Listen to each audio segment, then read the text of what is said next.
ari kuchipatara kudaro wairwadziwa zvikuru.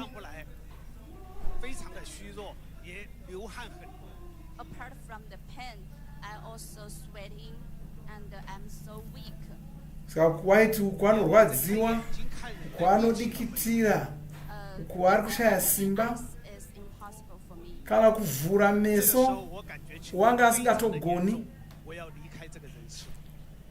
I know the situation is so terrible. Maybe I will die. Saka kanga achitofunga kuti angatofa. So I called my family, my Saka wakadana vana vake, dana mhuri yake, akatosiya iranhaka. My families and the children have nothing to do but to cry. Mhuri yake yakachema. I'm so desperate and I'm so distressed, anxiety. Iye zvakamususa zvikuru. Listen to scripture. Kati terera zvinotaura shoko raMwari, terera zvinotaura shoko raMwari. Here I want to mention that I was a Buddhist for 23 years. Wanga ana makore 25 achinamata Buddha. So I asked my son to go back home to take my cell phone to play the music with scripture for me. Saka akabva ati mwana wake anomutorera nhare yake achida kuti anzwe achiterera mimhanzi yaimupa magwaro. Meshamwari yake wainamata Jesu, wanga ari muKristu, akazongomushanyira. She heard about the voice, so she thought it was God that told her to share gospel with me. Saka wakauya kuzondiparidzira. So when I left the hospital, she came to my home and led me to Ndiye wakazomunamata naye kuti agoponeswa. Ndokubva otanga kuenda, ndobva otanga kuenda kuchurch. I participated in the healing stream service online. That was March last year, March 2024. March 2024. Saka muna kurume wegore rapera ndopakapinda Vhuserere irori ReKuporesa. It was late at night in Beijing time. Kwa anogara Vhuserere anga ari kutoitika pakati pousiku chaipo. In front of the computer screen and watch healing streams. Asi wakashingirira akapinda Vhuserere iroro. When they sing, I sing with them.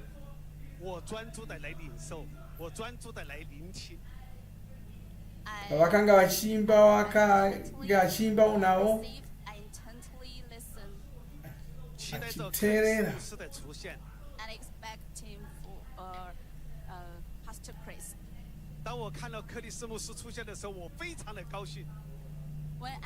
When I see Pastor Chris come out, I'm so happy.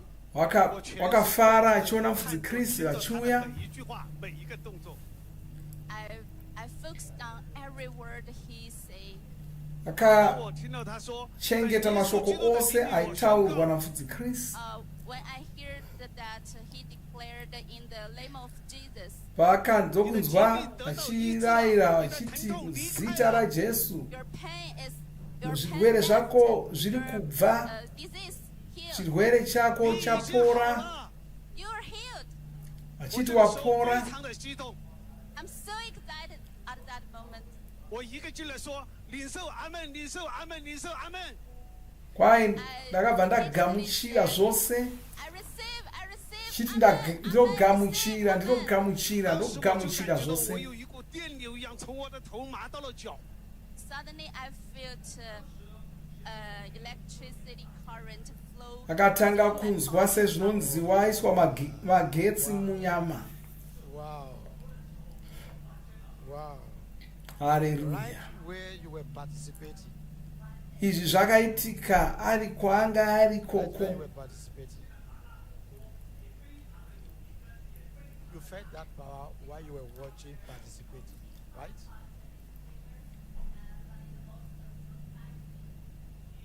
Did you understand what I said?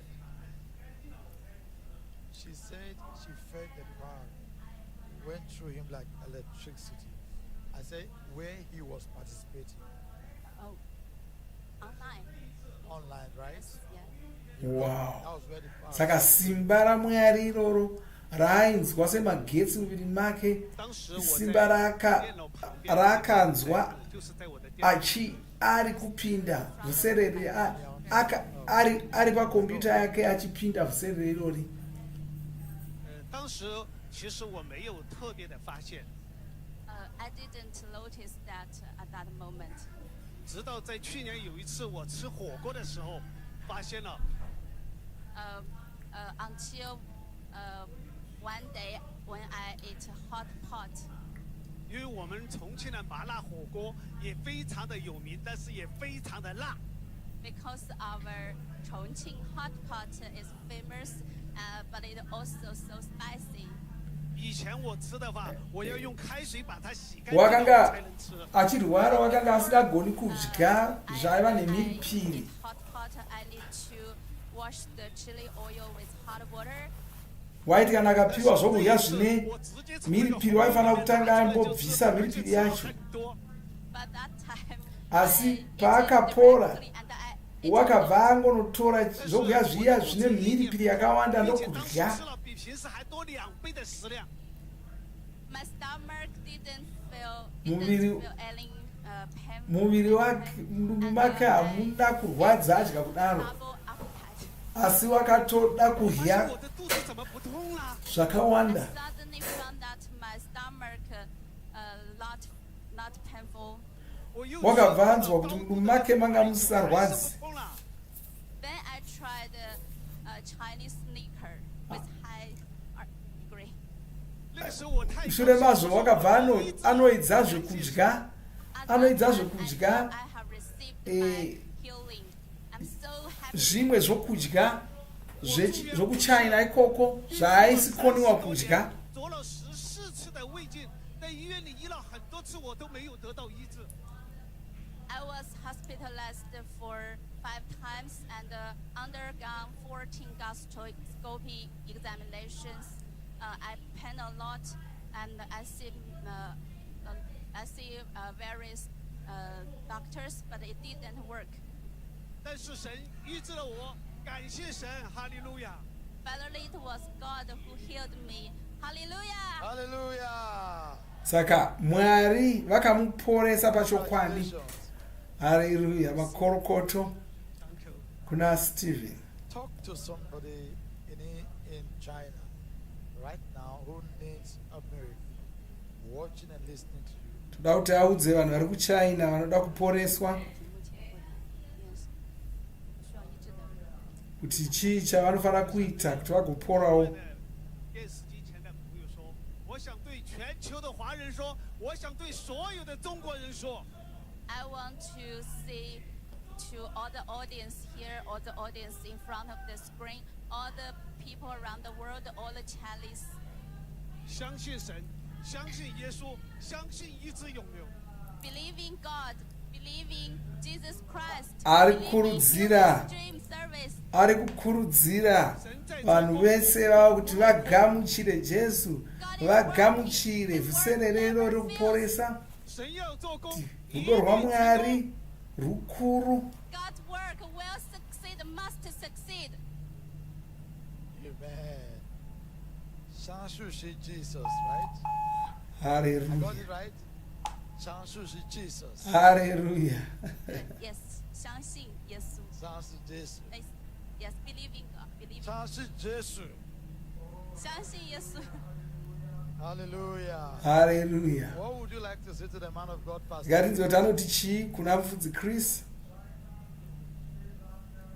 我想对克里斯牧师说，我们爱你，中国爱你，感谢克里斯牧师。 Atosimuka kuti anyatsotaura. I want to say to Pastor Chris, I love you, we love you. Kwanzi mufudzi Chris ndinokudai chose uye China inokudai zvikuru. Stephen, thank you so much. Hallelujah. We love you too. God bless you. Nomutenda Stephen. Thank you. Atimupa uchapupu unoshamisa unonakidza.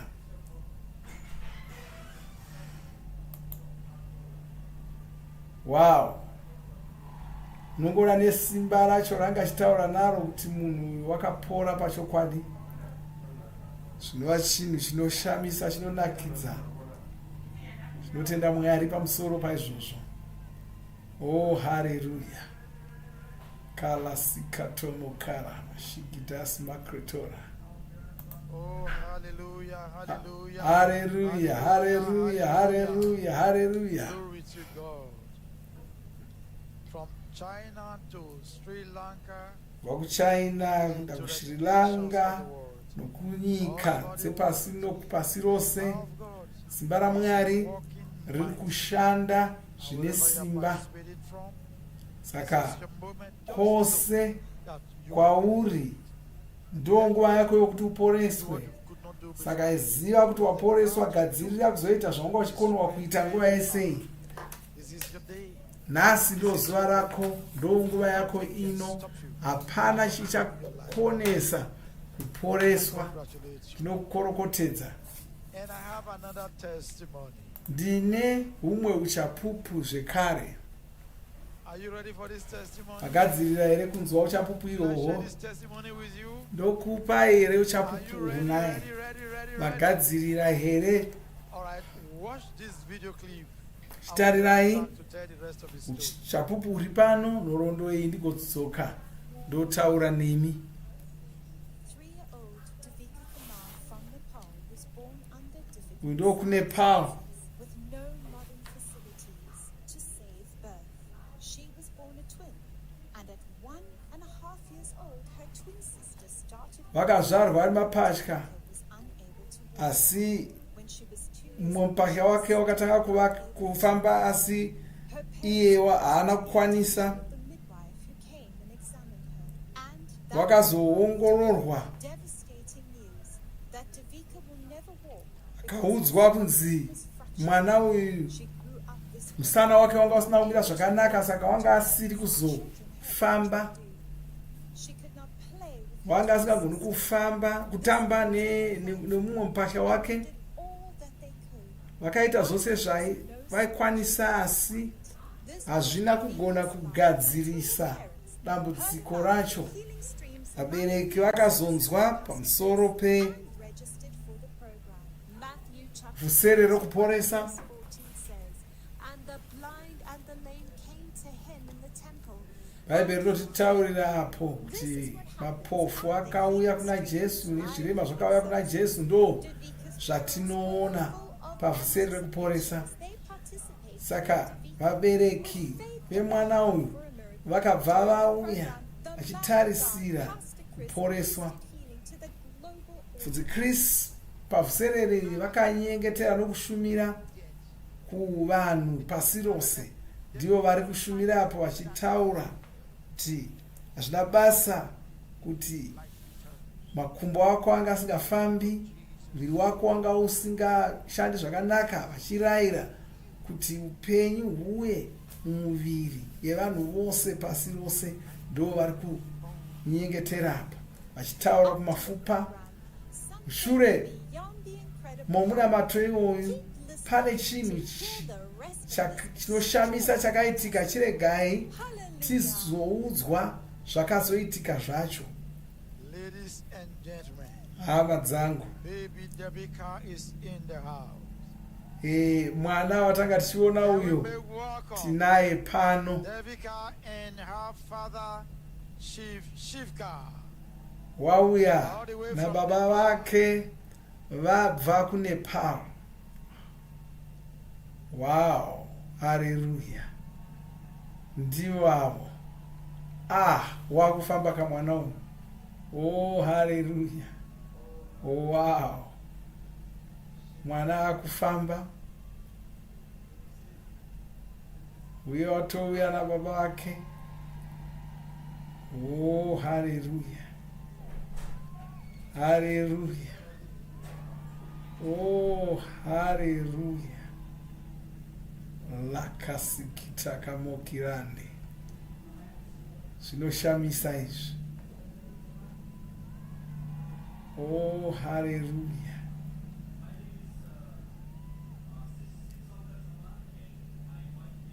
Oh, hallelujah. Oh, hallelujah. Shiv Shaka. Good to see you. Wow. This is Baby Devika.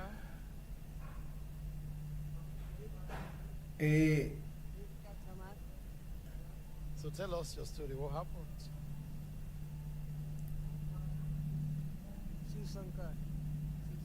Ari kutaurawo zvekare achiturikirwa.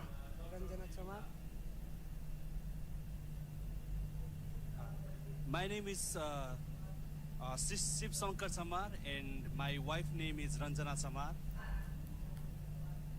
Ari kutizivisa zita rake.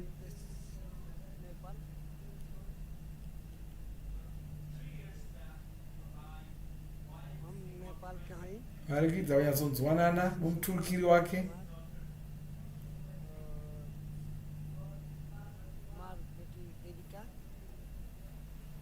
I'm from Nepal and she is my daughter Devika. Saka uno mwanasikana wake Devika. 3 साल पहले हमारे के गर्भ धारण भइल है 9 महीना बाद हमारी बेटी दोनों बेटी जन्म धने twins one 3 years back my wife she got pregnant and she delivered 2 Saka kwanzi makore matatu apfuura. Mai wake wakaita mapasha. देवी चले लागल और देविका नहीं चलत रहे बड़ी दुख भइल. And after a year my firstborn daughter Devi she started Mushure but my megore rimwe chete daughter Devika she mumwe mwana wacho pamapasha iwaya mumwe wacho wanga akufamba पहले चले लगल asi uyu wanga asingakwanisi kufamba. पर नहीं चलल. we thought that my firstborn is elder. She is able to walk. Saka vakangofunga kuti kuda uyo wakanga akufamba ndiye wakanga atanga kubuda. Saka kuda vakangofunga kuti ndiye wanga ari mukuru. Tarisira kuti uyu waitozofambawo mushure memwedzi mushoma shoma. At the time, we noticed that she couldn't walk, and we were in very financial crisis time at that time. Asi vakaona kuti mwana uyu anga asiri kugona kufamba, asi panguva iyoyo vanga vasina mari. Saka vanga vasingagoni kuenda kuzvipatara kunotsvaka kuti mwana angabatsirwa nei sei. फिर भी प्रभु यीशु पर विश्वास रहे और उनके विश्वास पे हम एकदम रही बढ़िया प्रार्थना करते रहनी. जैसे हमारी बूढ़ी और हमारे अम्मा तीनों जने मिलके बहुत प्रार्थना करनी जा और एक दिन अचानक उनके मामा घर गए जा. But also we had faith that Jesus Asi Christ he can vakanga vachivimba kuti Jesu vaigona kuporesa mwana uyu. Saka vaigara vachinamata kusvika pavakazoenda kumba kwavamwe kwemihama yavo. हर परिवार में सलाह भई थी हमारी बेटी चले नहीं पाती या कैसे चली पैसा वैसा नहीं बा दवाई वही कराए के केतर हुई केतर नहीं हुई दिमाग काम नहीं करता का पता हो. and we went to my uncle's house and they Vakaenda were kumba kwemwe hama relatives, yavo. and we sat together and we started to discuss what to do because my Ndokunotaura daughter is not nemhuri able to yavo. walk, and we don't Vachitsvaka have kuti much voita money, sei. so we can go and we can afford good Vachitsvaka hospital or kuti medication. kwavangawana mari yokuendesa mwana uyu kuchipatara Our family, and we ndokupi. were very very painful time. Saka yanga iri nguva yaivarwadza chose. गांव के महिला डिलीवरी वाले आई तो चेक को कैला से कर दांत टूट गई बा कहीं और टूट गई बा और चले नहीं पाई और हम प्रभु जी से प्रार्थना करनी प्रभु जी राह दिखाओ हमके आखिर का कही।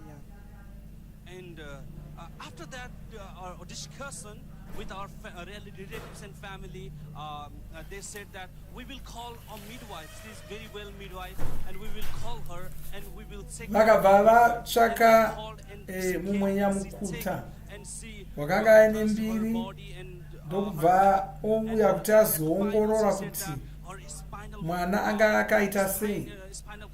Nyamukuta uyu wakauya ndokutarisa kuti ndokuona kuti musana mafupa omusana anga akavhunika saka zvanga zvisingagoni kuti afambe.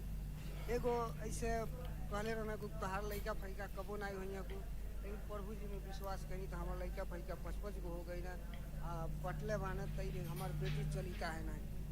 And when she was telling that your daughter is not going to walk anymore, she will never walk, and that time I remember 10 years back when we don't have any child because my wife, she was getting continuous miscarriage, and at that time paakaudzwa kuti mwana uyu wanga asazofambi wakarangarira kuti makore 10 akanga apfuura vanga vamboita nguva refu mukadzi asingaiti vana achingosvodza, asi vakavimba naJesu zvikashanduka akatanga kuita vana. And at that moment I told on the face of that lady that my daughter is going to walk. Saka nokuda kwaizvozvo akabva audza nyamukuta uya akati aiwa mwana wangu ari kuzofamba, takuenda kunonamata kuchechi, mwana wangu achafamba chete.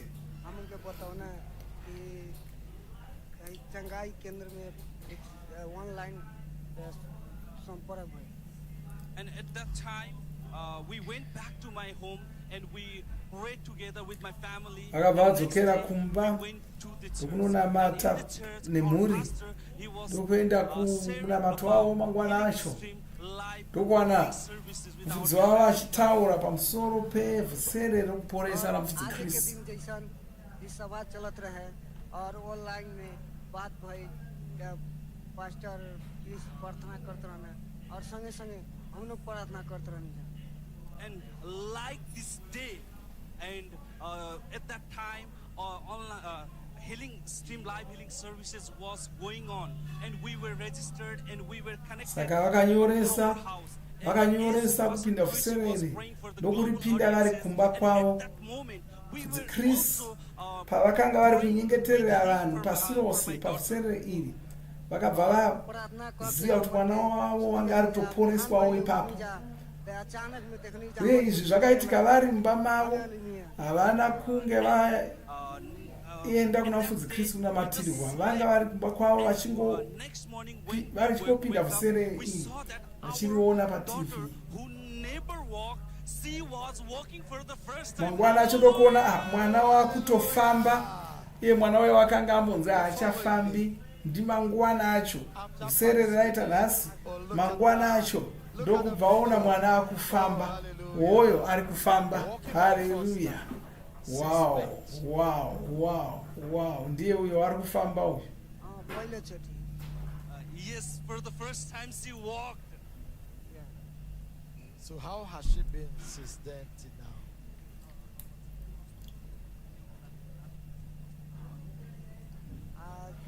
बहुत खुशी छ मेरो छोरी last She is very happy. She is playing. Kubva musi uyo mwana uyo akufara akutamba nemumwe wake, uye wangu wamufaro woga woga kumba. Haleluya! Ngaitinzwe kuti anoti chinyi kuvanhu vari kune Paulo vari kudawo kuwana munana.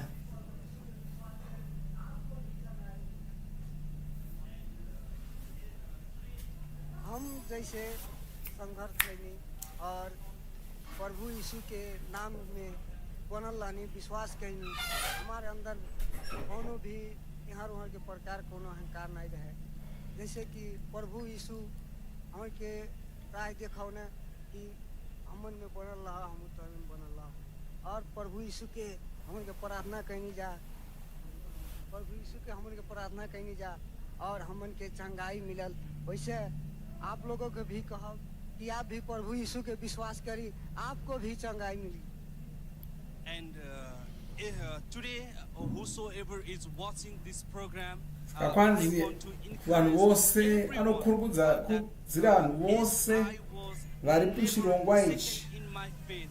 As I always believe vakurudzira that Jesus Christ is there to heal, and Jesus Christ is there kuti naivo vanogona does the kuporawo. miracle. And whosoever is watching right now, I want to encourage every one of you.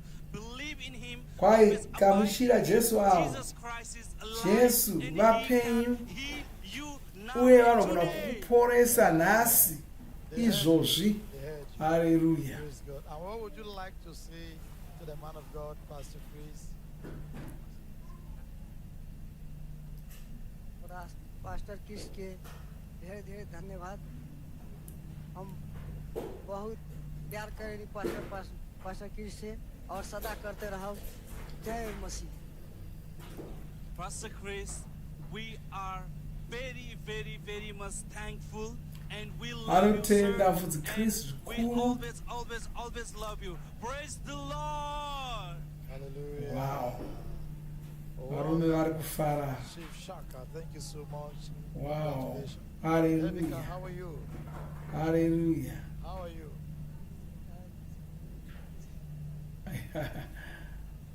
Right. Wow. Praise God. Wow. Congratulations. Thank you so much. Haachaguti Chief kufamba. Shaka. God bless you. Wangofamba kwese kwese. Wow. Haleluya.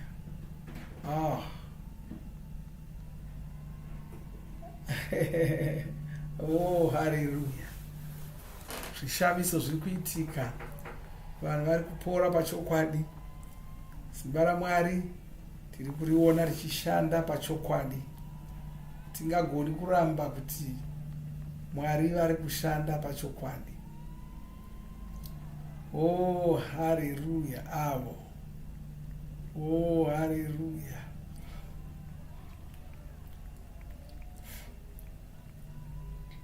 Oh, makite road mashikitosi ya parking trans ya straka. Hallelujah. Glory to God. Hallelujah. We are still on. Tichiripo. This is the day the Lord has made. Zvinabasa kuti uri muchipatara here, A healing center kumba, wherever panzvimbo vanhu vakaungana vachipinda Vhuserere rino. the country. Zvinabasa kuti uri kupi, There's a miracle for you. There's a miracle unogona for your child. kuporeswa uri koko, mwana wako anogona kuporeswa ari koko. There's a miracle for your child. This is your day. Nhasi ndo zuva rako. Simba raMwari riri kushanda. Work for Debica. Simba iro rakaporesa Debika Where you riri are. kushanda pauri I ipapo. also let you know that Toda kuti muzive zvekare taking place kuti even now. vanhu vari kutoporeswa izvozvi. Saka toda kuti Yesterday, mutitumire uchapupu hwenyu kuda ukaporeswa you nezuro already seen your miracle. kana kuti Send us your testimonies. Don't delay. kana kuti watoporeswa izvozvi usanonoka. Tuma uchapupu hwako. Who will share your testimony with you? Toda kuzivisa vanhu I have another poreswa testimony. kwawaitwa. Ndine umwe uchapupu zvekare, hama You dzangu. are not ready for this? I'm not going to share it. Kana musati magadzirira kunzwa uchapupu Are uhu, you really, handisi really ready? kuzokupai uchapupu ihwohwu. Magadzirira here Watch pachokwadi. this video clip. Tarirai Right back. nhoroondo iyi tigodzoka ndichikudzai zvakaitika. Going to the gym, taking her kids to school, Uyu carrying out waisi day-to-day activities was gara achienda kunosimbisa nyama dzake achiendesa vana kuchikoro. until Anobva kuNew Zealand she discovered 2024. Wakazoona bundu pazamu rake rokuruboshwe. Bundu racho rakatanga kutsvukuruka. Ndobva oenda kuchipatara akatonzi akanga ane nhuta yanga yatoshata chose. accompanied with Bundu expressions rakaramba richingokura changed for richirwadza, no longer zvinhu zvikatoshanduka zvachose. do her chores. Kapedzisira asagona kuchengeta vana vake, Her only hope kuita mabasa was in the omumba power of kana God's kuchengeta vana. She heard Simba about raMwari the chete saints like ndo rakanga Jesus rakugona with past kugona kuti rimuporese. convinced that Akanzwa Jesus pamusoro pevhuserere was rekuporesa, registered and practiced saka akanyoresa akapinda vhuserere iroro. came when the man of Wakazoporeswa mufudzi Kristu pavakadana zita rake ari panhare. Ndiye uyo ari kushumirwa ari panhare ari kuNew Zealand. Mufudzi Kristu achirayira nhuta iyoyo kuti ife. Haleluya, haleluya, haleluya. Saka vanhu vanoporeswa nenzira dzakasiyana siyana pavhuserere iri. Oh, haleluya. Regai tapanuke auye pachezvake achitaurira zvakaitika kwaari. Gentlemen, Haleluya. ladies and gentlemen, Hama dzangu, Tapt Lupe is in the house. Tapt Lupe tinaye pano. Welcome. Mudzimai watanga tichiona yeyu aripo. Lupe. Taluplupe ndiye uyo wakuuya uyu. Haleluya. Wow, wow.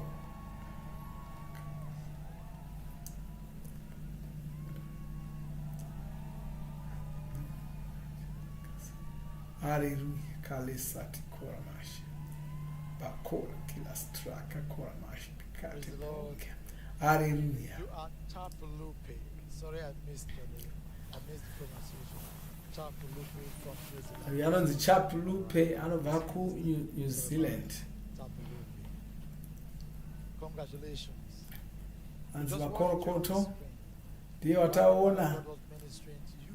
mufudzi Kristu achishumira kwaari. It was for you. What an encounter it was. Tell us your story. Glory to Regai God. atiudze zvakaitika kwaari. Jesus is the same yesterday, Ai, today, Jesu. and forevermore.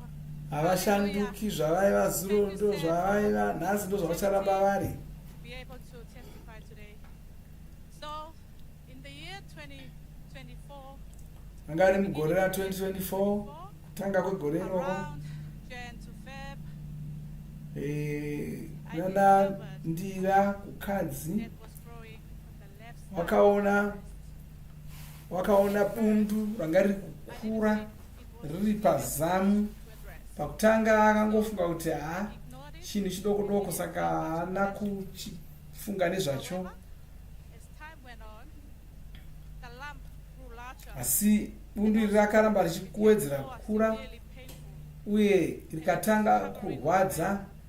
The redness was covering the left side of my breast. Rakatsvukuruka zamu rose, divi raro iratsvuka. Focus. Taking care of my kids.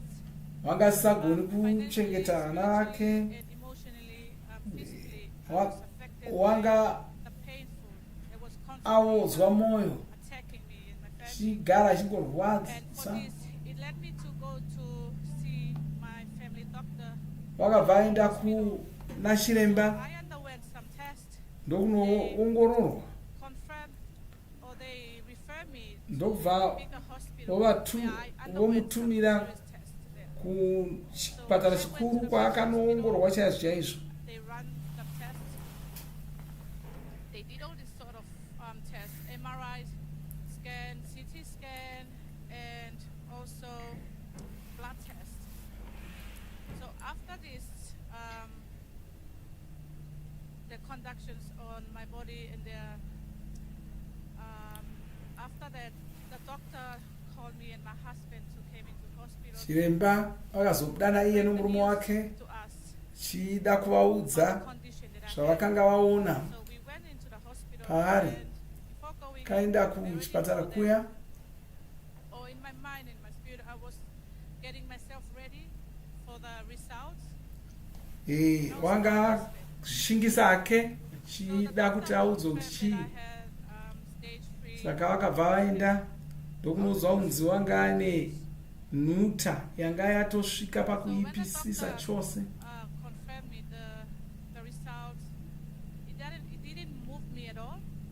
Paakaudzwa kudaro pakutanga hauna kuvhunduka, haana kunzwa sokuti wanga akurirwa, kuti waiziva kuti mukuru wacho ndiye anogara maari.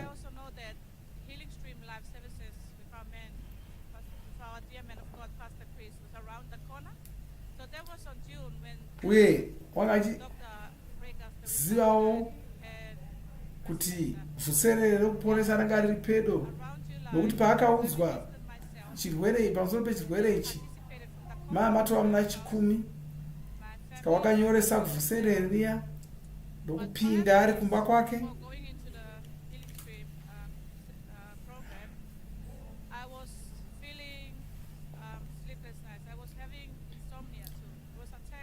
Vhuserere risati rasvika wanga atoita mazuva asingavati, waigona kungovata usiku humwe, mazuva maviri kana mangani ari kutevera osavata.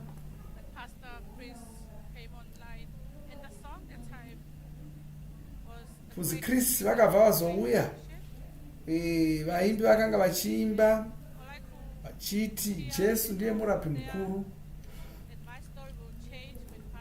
Akabva atoziva kuti achapora apo paiuya muponesi Jesu. Saka vakasvika ndokubva vozodana zita rake, wakafara chose nokuti wakaziva kuti upenyu hwake hwanga huri kuzoshanduka. Wakabva atora abvuma kuti wapora, ndokutanga kupupura kuti wakanga apora uye akanga asiri kutya. Saka kubva ipapo wagona kuchengeta vana vake, wagona kuenda kunosimbisa mwiri make, achienda kuminamato esangano rake. Mushure mokuporeswa kwakaitwa wakakurira nhuta. Kubva ipapo kusvika iko zvino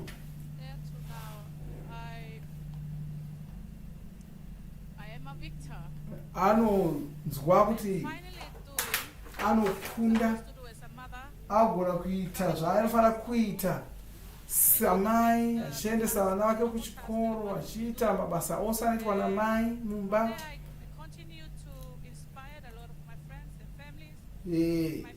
Hama dzake neshamwari akudzikurudzira, anoshumirawo kuvanhu pamhepo, achivaverengera rhapsody, achivadzidzisa shoko raMwari, achikurudzira vamwe kuti vavimbe naMwari.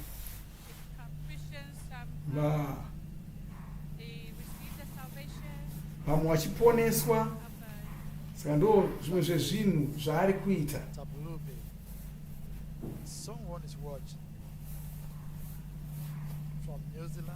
Ngaitinzwe chitaura nevanhu vari kupasi rose, kuNew Zealand nepasi rose. Ngatinzwe kuti anotaura achivayambira nekuvakurudzira kuti vaite sei.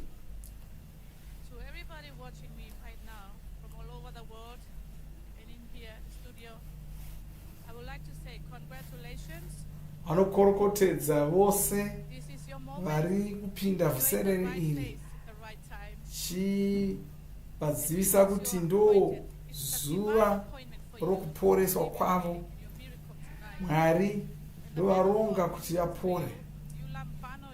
Vanzi kana munhu waMwari akushumira kwauri, gamuchira ushumiri ihwohwo, gamuchira mashoko avo, uchazozvionawo wauya, uchazouyawo pupura sezvandiri kuita izvi nhasi. Saka Mwari ndovaronga kuti unge uri pano nhasi. Nzvimbo yauri ndo chaipo paunofanira kunge uri. Ino ndo nguva yako yokuti upore. What would you like to say to the man of God, Pastor, please? Thank you, sir. To the man of God, Pastor Chris, I am deeply grateful Anotenda zvekare mufudzi Chris. for dedication and the Notenda purpose mufudzi that Chris. you have made in my life, in the lives of many others around the world. Nokuda kwe Your teachings, Zva- your prayers, and healing stream has brought kushandura upenyu hwake. love, healing, hope Kwanzi mavhuserere aya to countless individuals around the world. ari Your kuita selfless kuti vanhu pasi rose vave netariro yokuti zvinhu zvavo zvinogona kunaka, continues to vagona inspire. kutarisira And I am kuti matambudziko avo anogona incredibly kupera. blessed to be part of the work you're doing, sir. Uye anofara kuti Thank you for being akubatana pamwe chete nafudzi God, Chris love and kuita healing. basa irori ravari I kuita. love you dearly, man of God. Haleluya. Wow. Thank you so much. Tapulope, thank you. God bless you. Haleluya. Tinomutenda Chapulupe. Mwari vamuropafadze. Wow. Haleluya. Wow. Kufamba kudigaira. Taridza kupora chaiko chaiko kusina tsvete. Haleluya. Oh, haleluya. Uye rangarirai uyu wakaporeswa achitori kumba kwake. Glory to God. Haleluya. Ladies and gentlemen, Hama dzangu, we're about to hear a story. Inspire faith wakuzonzwa to all. rungano ruchazokukurudzira kuimba naMwari. Grace Rungano rwaunofanira kunzwa will do something. rwenyasha. Rungano irworwo ruchabata upenyu hwako I will nenzira inoshamisa. Ndoda kuti muone nhoroondo yacho ndikozodzoka totaura zvakaitika zvacho. It was 2 years of pain and suffering for 17 Wakaita makore maviri achirotambura. Iye ane makore 18. Wanga asisagoni kudya, asina shungu dzokudya, bvudzi richitanhauka.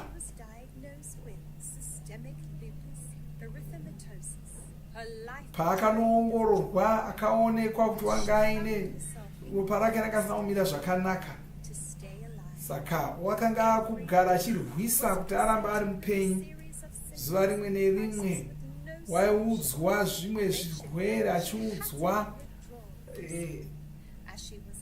zvinhu zvanga zviri zvakanganisika muviri make. Wanga asagoni kuenda kuchikoro, wanga asagoni kuita mabasa ake zuva nezuva. Achifanira kungobatsirwa nehama dzake. Saka wakafanira kutotsvakirwa ngoro yavakaremara, ndo yaanga akushandisa kufamba nayo. Wanga asina tariro yokuti zvinhu zvake zvinganaka. Ndo paakazoudzwa pamusoro pevhuserere rekuporesa ramufudzi Chris. Kaipinda vhuserere iroro, kanga aripo pafudzi Chris achishumira. Fudzi Chris vakazomushumira kwaari, ndiye ari kushumirwa uyo, achinyengetererwa, ndiye wasimudzwa uyo, watopora. Haleluya. Wow. Haleluya. Wow. Haleluya. Mweya wetsvina wanga uchimurwarisa wadzingwa. Oh, haleluya. Uyo wakufamba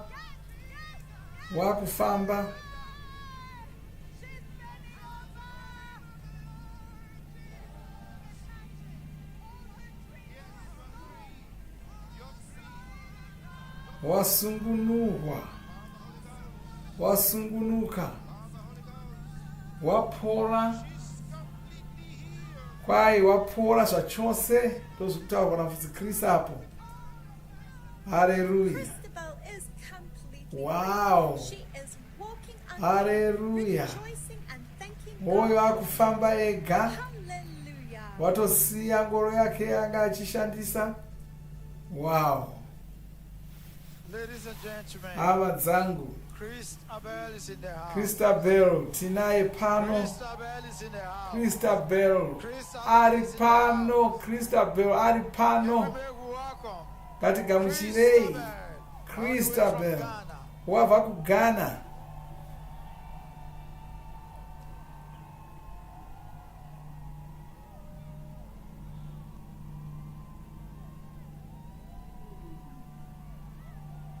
Wow, hallelujah.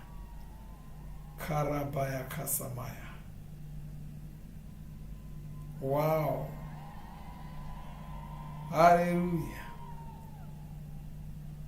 La casa kapakata kamakaturi. Hallelujah.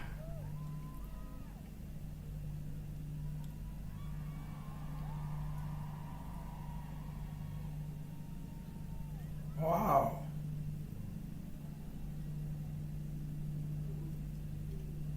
Christabel, congratulations to you. Di Christabel uyo. Onai kunaka kwazvo. This is your mom. Wauya namai vake vanga vanaye zvekare paakauya kuzonyengetererwa.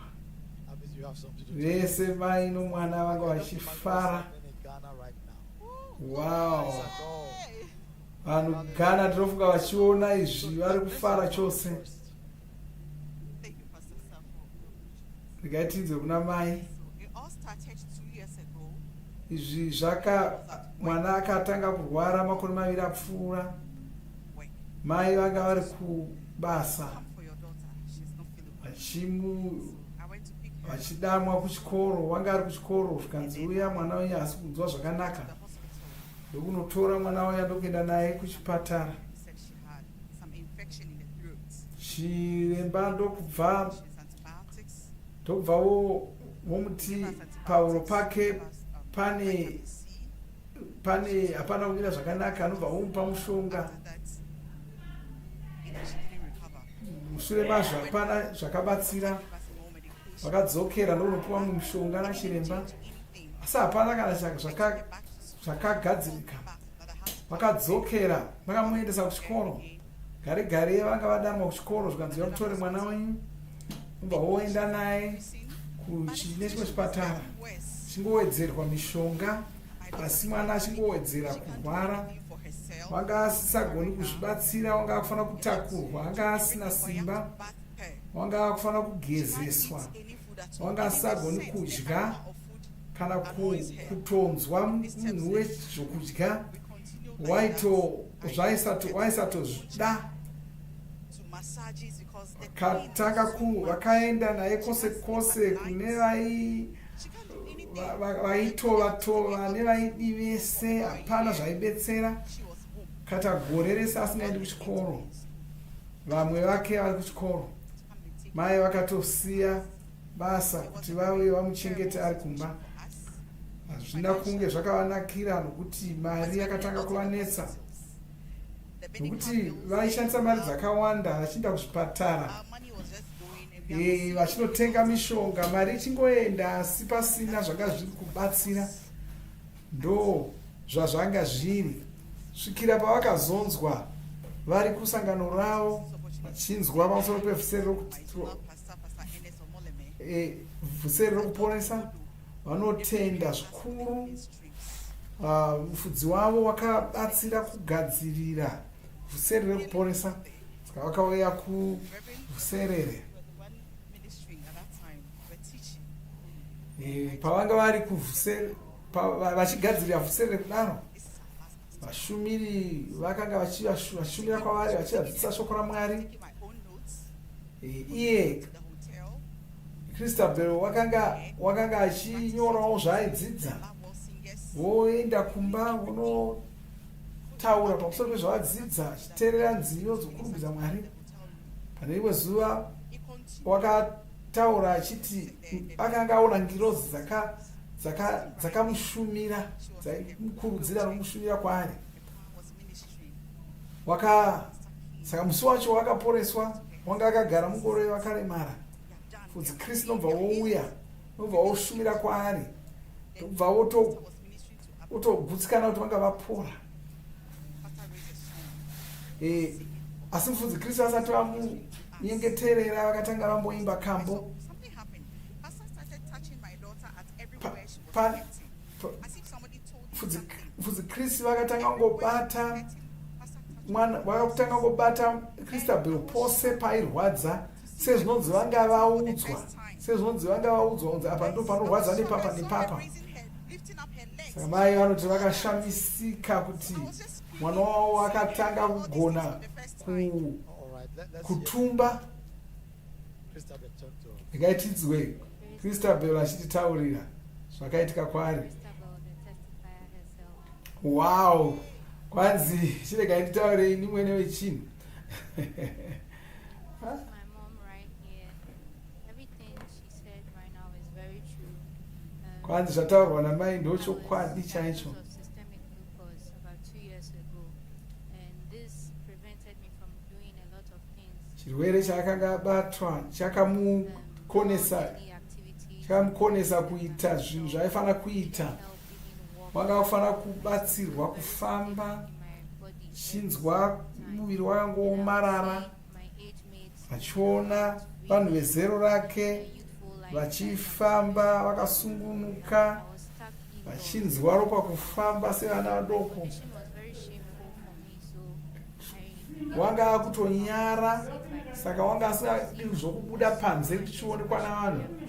Waisada kuona vanhu vachitaridza kushushikana pavamuona. prevented me Saka zvakaita kuti wakarwara saizvozvo makore 2 asingagoni kana kuenda kuchikoro achingoswera kugara pamba.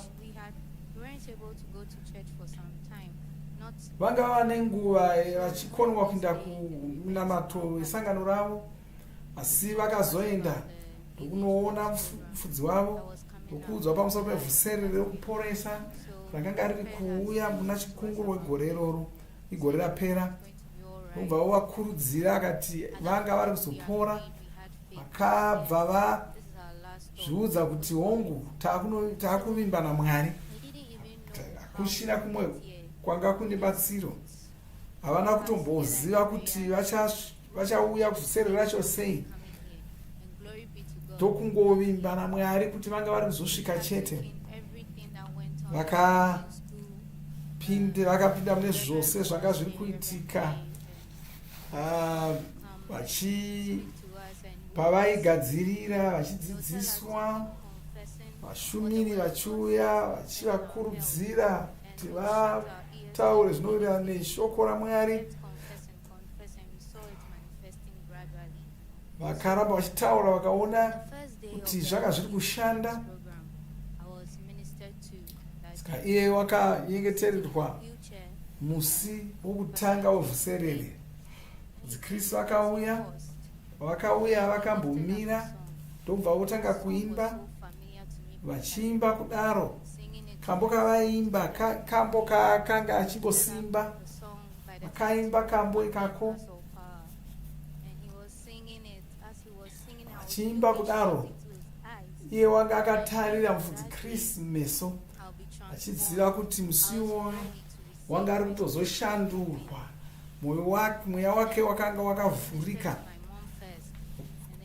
Vakatanga vashumira kuna mai vake ndokuzouya kwaari, nobva vomutaurira kuti zvose zvanga zviri kuzopera.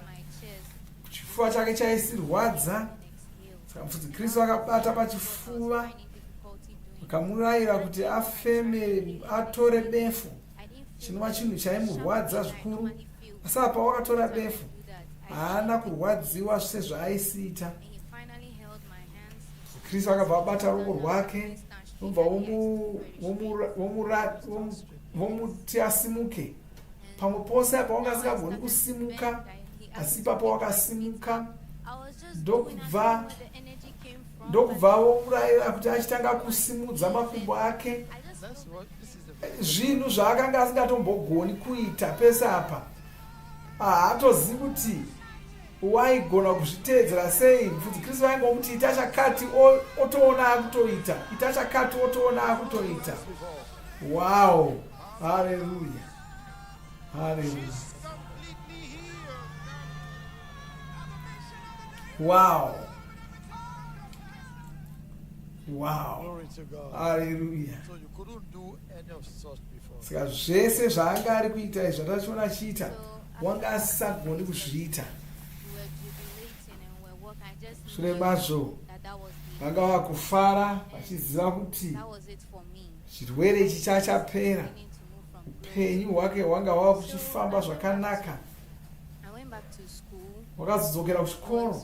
getting to the time for me to take my final exam. Wanga akufanira kunonyora bvunzo dzokupedzisira. I wouldn't be able to write my exam. Uchirwara But I went back kudaro to school.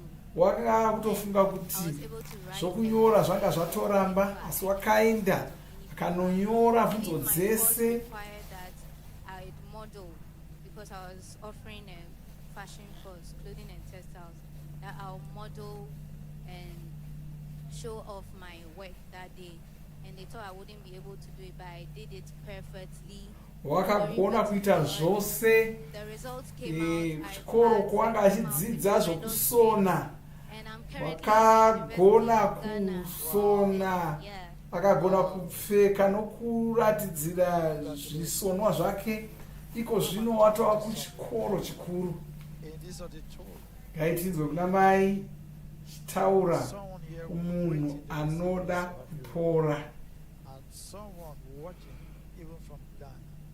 Let's talk to someone. Ngaitinzwe zvachitaura What to expect kune at this moment. vari kuteerera vari kuGhana. All that I have to tell everybody that is here expecting a miracle or in your home, I want you to know that God has seen you.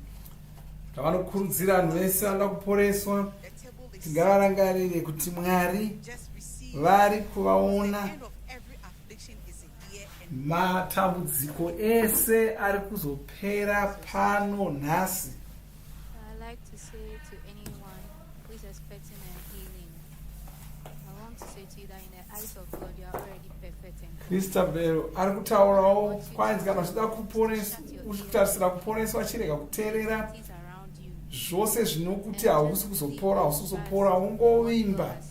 Zvinotaurwa naMwari pamusoro peutano hwako.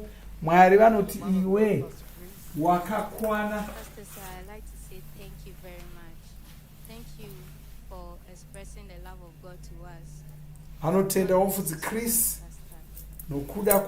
nokuda kuti Elizabeth, thank you so much. vari kutaridza God bless you. Congratulations. thank you, sir. vakataridza rudo rukuru. Haleluya. Wow. Mai nomwana vari kufarira kuporeswa kwavo. Haleluya. Oh, haleluya. Saboshe katamakura.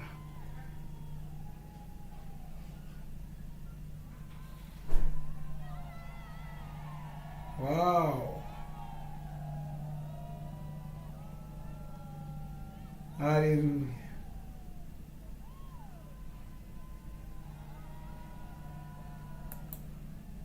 Glory to God. Hallelujah.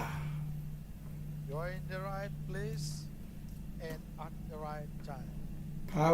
Pano ndo paunofanira kunge uri panguva ino Meditation of the word. nauri kupinda vhuserere iri ndo paunofanira kunge uri pano It's your time, it's your kureva kuti ino ndo nguva yako perfected already.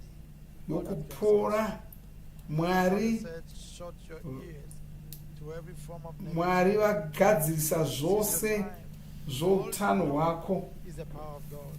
All you know, Simba raMwari ndo raunofanira kungofunga nezvaro.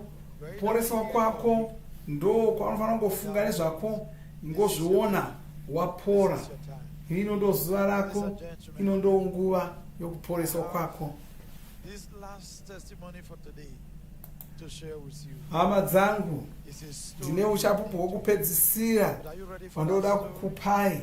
Asi magadzirira here, magadzirira here, Are you ready for this magadzirira story? here kuti Are munzwe you ready for uchapupu this uhu. testimony? Magadzirira here kuti munzwe uchapupu uhu. Makeso toko makalitria brago de gosa. Makoso toko malakrata strala boji grante. Mr. Christian and his wife are here to tell a story of their daughter. Tine vamwe baba na mai vari pano Get ready for this story. vanoda kutiudza So, brothers and sisters, pamusoro ladies and pemwana wavo. welcome. Kai Christian, gamuchire baba na mai nemwana wavo. Gai tivagamuchire vauye. Wow, hallelujah, hallelujah, wow. Zvinhu zviri kuitwa naMwari zviri kunza mufaro usingabviri mudzimba nomudzimuri. Wow.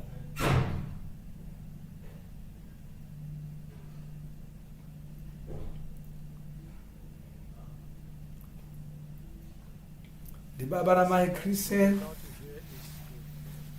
Gai tinzwe I want to welcome nofana kunzwa uchapupu huri pano. a wonderful mom. You're welcome. So, let's start with you. We want to hear your story. What happened? Gai tivatiudze kuti chii chakaitika kwavari. Alléluia. Wow. Que quelqu'un crie gloire.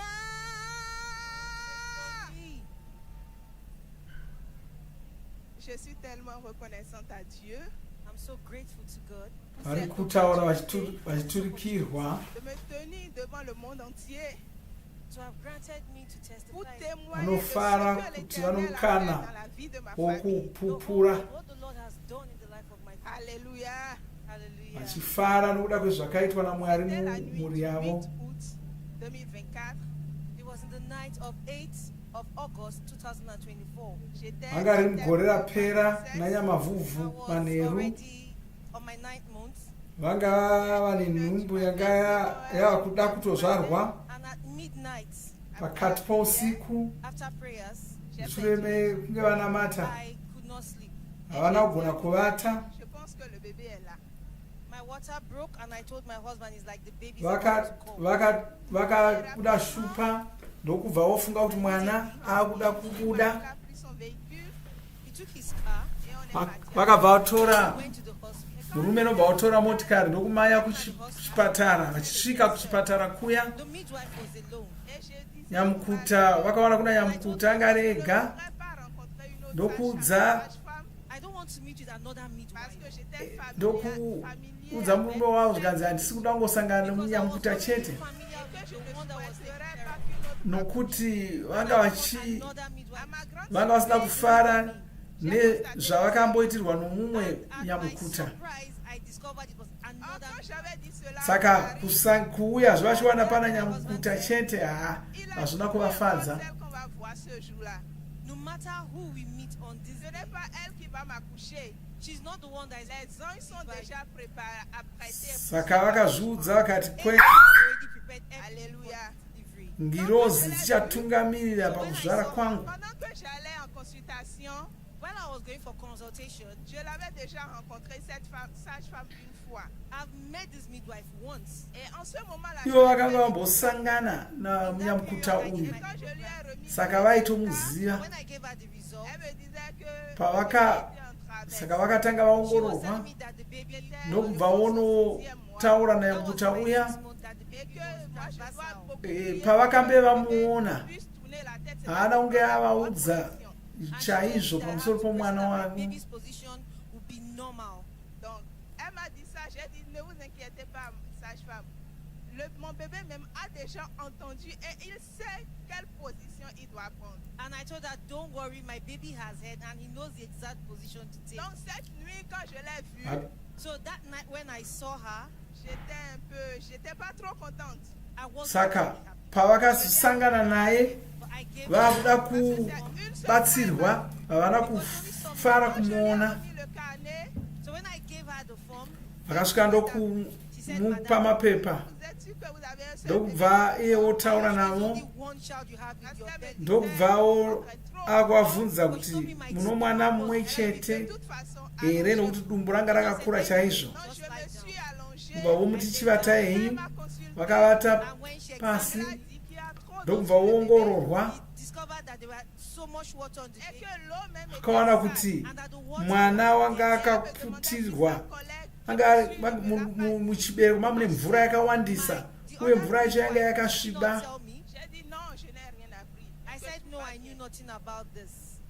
Saka ndonga akuda kuziva kuti vanga vasina kuudzwa here pamusoro pemvura yakawanda muchibereko iyi. Vakanovata, vakaita zvakafanira kuita. When I got there, she said first of all that I was already at 3 centimeters and that labor had started. Pakasvika wakati muromo wechibereko wanga uri kutovhurika, saka kureva kuti mwana anga ari kuzouya. While we were there, I heard my husband telling her he wanted to come, but she didn't allow him to come in. Murume wavaida kuti apinde, asi nyamukuta wayo haana kumubvumira. So after some time, I actually didn't keep track of the time. She asked me to lie down again on another labor bed. Wanga wakabva amubvisa mushure mechinguva, zokumubvisa pane imwe nhovo achinomutsveta pane imwe zvekare. Akambomubetsera kufema, akavata ipapo. Ndokubva kuti wanga asiri kuona mwana achinyatsofema. After some time, she now asked me to climb onto the higher table. And she asked me to start pushing. I was pushing. Ndokubva otanga kumuti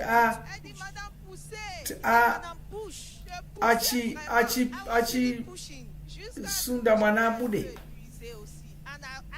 Sikafuna kuti agomere mwana abude, asi wanga asiri kunyatsogomera zvakanaka, ndopedzisira aneta. He was applying pressure on the haut du ventre, pardon. Iye nyamukuta wanga ari kubetsera achisvina, achidza kusundira mwana. Because the midwife asked him to apply pressure so that the baby's head can come out. Parce qu'elle était seule. Because she was alone. Donc il faisait cela. And he was. Et moi-même je poussais. And I myself I was pushing. Alléluia. Alléluia. Mais l'Éternel était en train de faire quelque chose. But the Lord had a plan already. Yes. Mwari Donc je poussais vraiment. Vanga vaine zvavakandirongera. Iye wanga ari kuidza kugomera chose zvichiramba. The baby's head came out.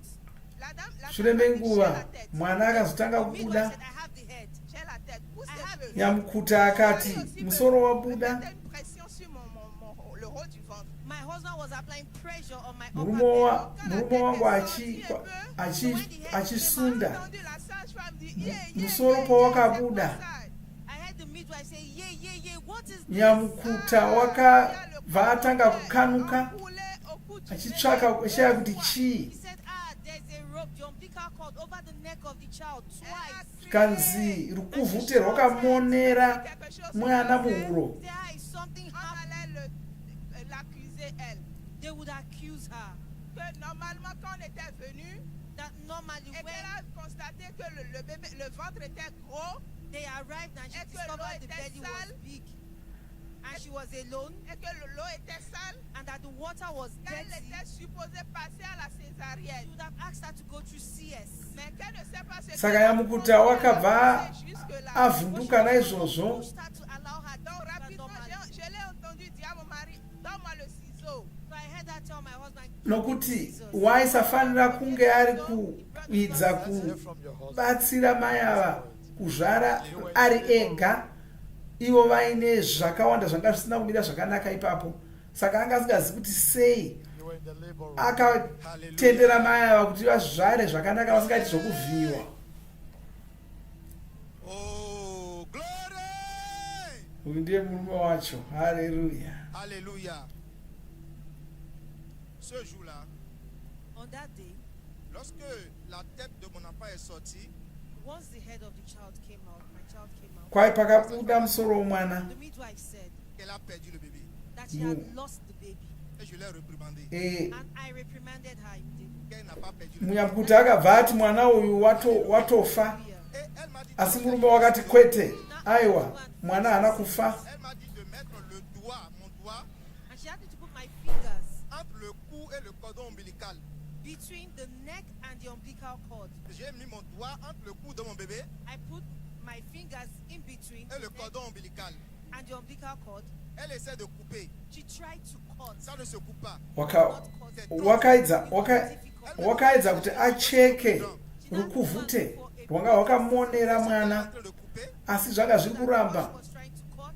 Au moment qu'elle a fini de kusvika atsvaka chigero chakakura chokuti acheke. Cutting. And when she cut the last Wakazokata, wakazogura one, it came out with pressure. accompagner rukuvhute rwuya, mwana nokubva obuda nokukasira.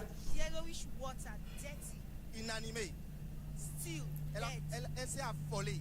And she almost went mad. Elle a commencé par répéter le même mot. And she Man. began to repeat the same word. J'ai perdu le bébé. I've lost the Et child. automatiquement, Saka mwana akabva abuda asi achibuda nemvura yanga yakasviba. la garde de soins.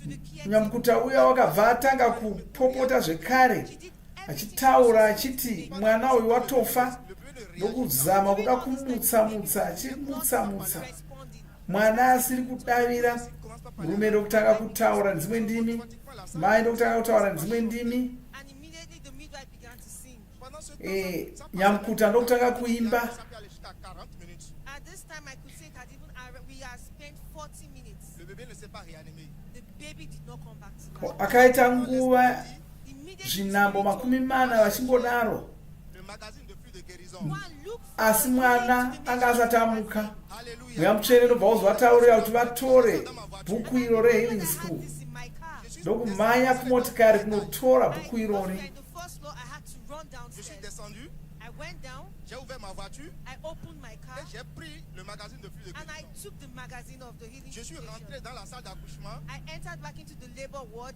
Wakamhanya achidzoka muchipatara muya, Essayé de réanimer le I bébé. saw the midwife trying to ndokuwana nyamukuta achiri kungoidza kumutsa mwana. everything medically that she could. Wanga aita zvese zvinodiwa Appelle le bébé. She was kuti amutse mwana asi hapana zvanga zviri kuitika. Chiidza kumufemesa, chiidza kumurovarova, hapana zvaitika. Magazine de guérison. and automatically I Asi wakabva atora, iye murume wakabva atora I placed it on the table. bhuku iri Déposer le bébé. ndokurivhura ndokuriisa, ndokuriisa pasi zvikanzi sumudza mwana uise pamusoro ipapa. I said, just do Nyamukuta Et automatiquement, haana kunzwisisa akandochii, she placed the akangoti isa mwana ipapa, anobva oisa mwana ipapo. in a fraction of a second the baby shouted.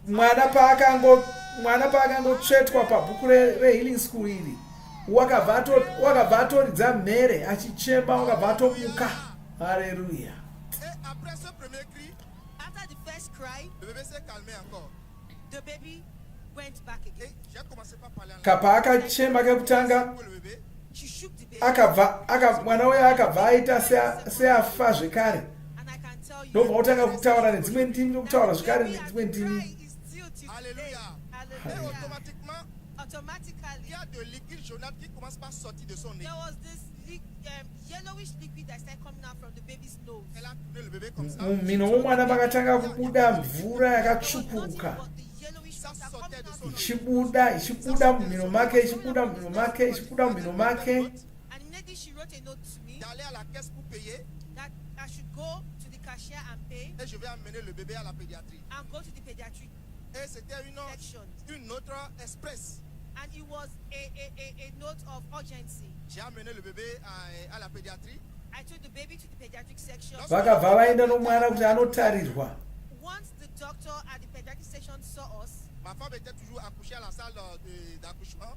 my wife was still in the labor ward. Donc je suis allé avec ma belle-mère. So I went with my mother-in-law. Lorsque le docteur nous a vus, Once the doctor saw us, elle m'a dit, Chiremba unorapa vana akati achiona mwana uyu, accouché ce gros bébé. ndokubva obvunza so I hope the woman that gave birth to this J'espère child, que I hope that the operation was well Parce que done. pour elle, le ndo bébé est sorti. akabva abvunza akati mai vomwana uyu Think that the baby came out by vamuka here Pas le bas-ventre. I said no, the baby came uye wangachiona sokuti mwana uyu wakanga aita zvokuvhiyiwa. said the baby is 4.1 kg. Que c'est trop. Zvikanzi aiwa mwana uyu wakakurisa, L'autre sage-femme a haagoni kunge abuda What that the midwife gave ega. examiné she said examine et them de suivre le bébé and look at the baby minimum very pour 2 well. semaines. Kavakatanga kuongorora mwana, 2 weeks. Mes frères et sœurs, vakaita masvondo maviri vachiongorora mwana iyeye, vachishaya kuti wakabuda sei, akararama sei. dis à quelqu'un le miracle est réel. Tell somebody miracle is real. Je vous dis, Zvishamiso zviriko. elle dit de partir. I can tell you, she told us to go. 3 heures après, 3 hours later, elle est revenue. she came back. Elle a examiné le bébé. She examined the baby. Le bébé va très bien. The baby was Elle nous dit okay. non, elle ne peut pas nous garder. She said, I can't Que keep tout va très bien. Mwana Et c'est comme ça que wakazenge house. apora zvakanaka, c'est jusqu'aujourd'hui. ndobva Up uzosu- to today. ndobva uzobuda muchipatara, ndokuzobuda muchipatara. Hapana changa chisina kumira zvakanaka pamwana, ndiye mwana wacho uyo. Haleluya. Wakapora nokuda kwebhuku iro rehealing school. Haleluya. Wakamutswa, wakanga afa, wakazvarwa akafa, asi akamuka. Look at him today. Hoyo. He's alive. Haleluya. Mwana uyu mupenyu zvino. Haleluya. Tell us something. What would you like to say to someone? Ngaitinzwe zvavanotaura kune munhu anoda Merci, pasteur. kupora. Alors, si tu es ici et tu as besoin d'un miracle, même si tu es à la maison, If you're here or at home and you need a miracle, la première des choses first thing que je peux te dire, that I'm going to tell you, le miracle est réel. miracle is real. C'est réel. Kwanzi anoda kuti vanhu vese vanoda kuporeswa vazive kuti zvishamiso zviriko. C'est vraiment de joindre ta foi You only need to join your faith au message. to the word Tu auras ta guérison. and you Saka anovakurudzira kuti vavimbe neshoko ramwari matter the sickness. vagoporeswa. Au nom de Jésus. It cannot resist the name of Jesus. Merci, pasteur. Thank you. Pastor. Haleluya. Wow. What would you like to say to the man of God, Pastor Chris? C'est vrai de quoi l'homme de Dieu, Pasteur Chris? Pasteur Chris. Pasteur Chris. Pasteur Chris. Pastor Chris, Merci du fond du cœur thank you for Vanotenda mufudzi à cause de Chris ce que vous faites. because of what zvikuru you do. Mon bébé est revenu à la vie. nokuda kwe Baby came back to Je life. suis très zvavari reconnaissante. I kuita. am very, very Et grateful. ma famille et moi, My family and bien myself, grand merci we are saying thank you d'apporter la guérison aux nations to have brought healing to et the de donner nation la joie dans and toutes les giving familles. joy to our family. Merci beaucoup, and nation. pasteur. Nous vous aimons beaucoup. Thank you, Pastor. We love you so much. Haleluya. Wow. Glory to God. Haleluya. Thank you so much. God bless Wow. you. Congratulations. Chapupu Sean is unoshamisa. alive. Mwana wavo Sean is Sean alive. mupenyu. Haleluya. Wow. Haleluya.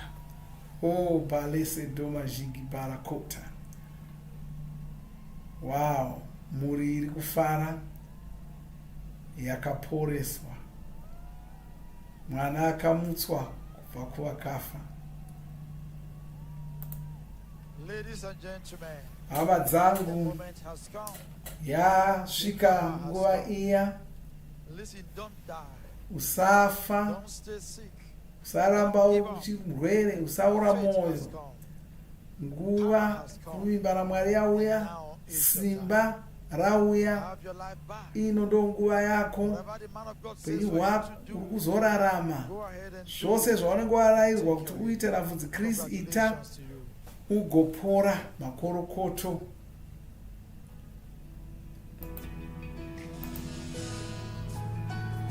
The Spirit of the Lord is here. Ooh, right here.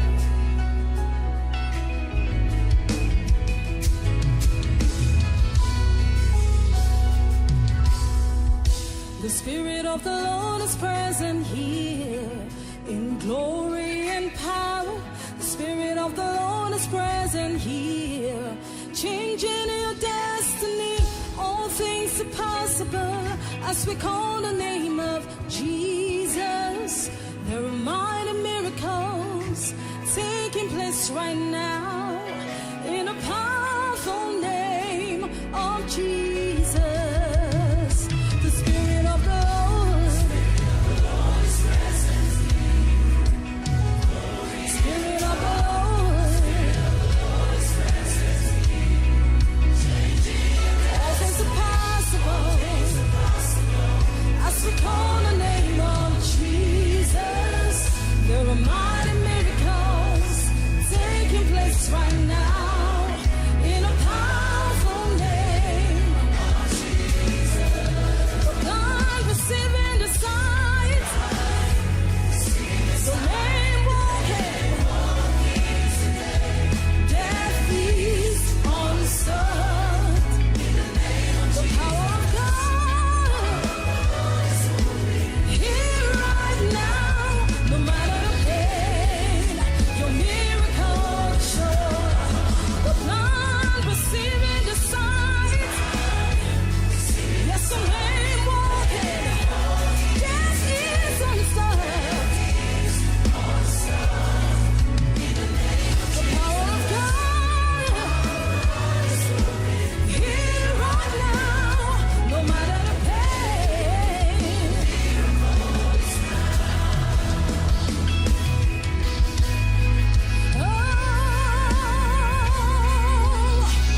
Your miracle is now. The Spirit of the Lord is present in glory and power. Spirit of the Lord is present. All things are possible as we call the name of the mighty miracle taking place right now in a powerful name of Jesus. The blind receiving the sight, the lame walking, death is unstopped. The power of God here right now, no matter the pain. Oh, the blind receiving the sight, the lame walking right now, death is unstopped. The power of God here right now, no matter the pain, your miracle is now.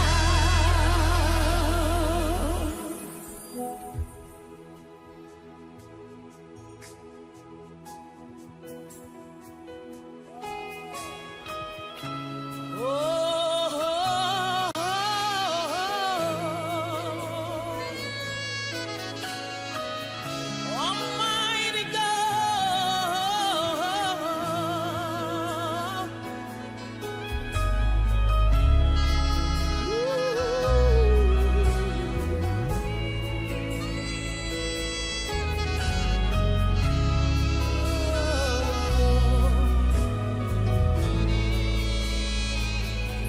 Almighty God, you are so great. Your majesty is for eternity. Oh, the earth resounds your matchless name. Faithful God, holy God.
brought us into fellowship with you, Lord. Oh yes, Lord, you're the only begotten God. Oh, thank you, Lord. Lord Jesus, the begotten God, you brought us into fellowship with the Father and with you. By your only you begot us and gave us your kind of life, that we may be Christ-like and live the good life. And by your Spirit you gave us the ability to act the good life, living a life of love and righteousness. You're the only begotten God, oh Lord Jesus the Christ, the perfect description of his infinite existence. You're the miracle of Christianity, the ultimate wonder of the heavens and the earth. Your kingdom shall never be destroyed. Hallelujah! Glory, hallelujah!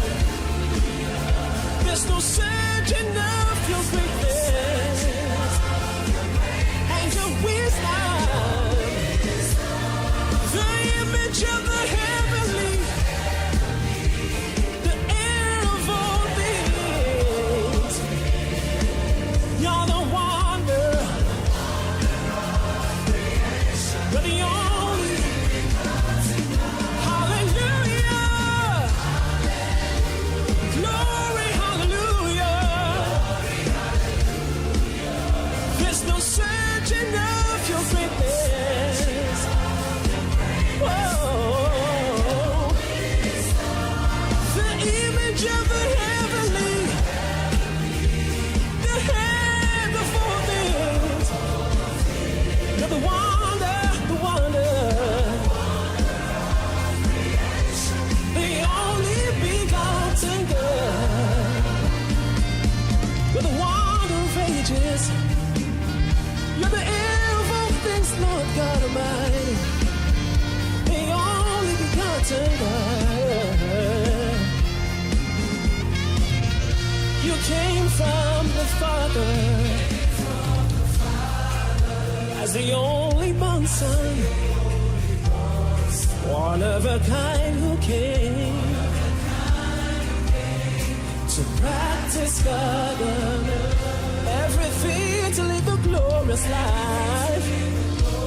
We have in you, Lord Jesus, as our calling is for glory and excellence. You brought us from the mankind into the class of the God kind. Come reign, you've made us, Lord. You're the only begotten God, oh Lord Jesus the Christ, the perfect description of his infinite existence. You're the miracle of Christianity, the ultimate wonder of the heavens and the earth. Your kingdom shall never be destroyed. Hallelujah! Glory, hallelujah! There's no searching of your greatness, Lord, and your wisdom. image of the heavenly, the ever things. You're the wonder, the only begotten God. You dwell in light and realms of glory. God without beginning. You are the Christ, the only begotten God. You dwell in light and realms of glory. God without beginning. Oh, end of days. You're the Christ, the only begotten God. You dwell in light, yes you do, and realms of glory. God without beginning, all end of days. You are the Christ, the only begotten God. You dwell in light and realms of glory. God without beginning. You are the Christ, the only begotten God.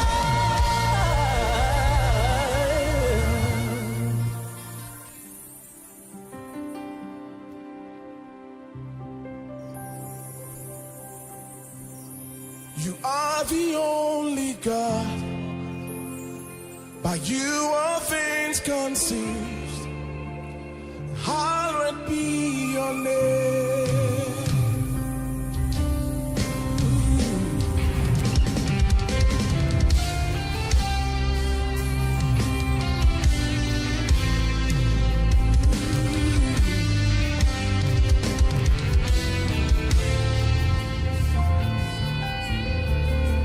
Supreme Lord of heaven and earth, the embodiment of wisdom, author of the universe. You are, all your works are perfect. You are the only God. By you all things conceived. Hallowed be your name. You created times and seasons.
Truth, Lord, you are the second.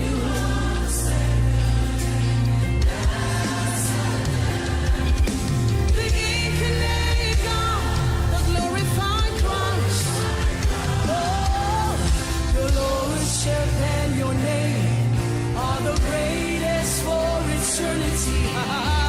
You displayed the Godhead, oh Lord, Lord Jesus,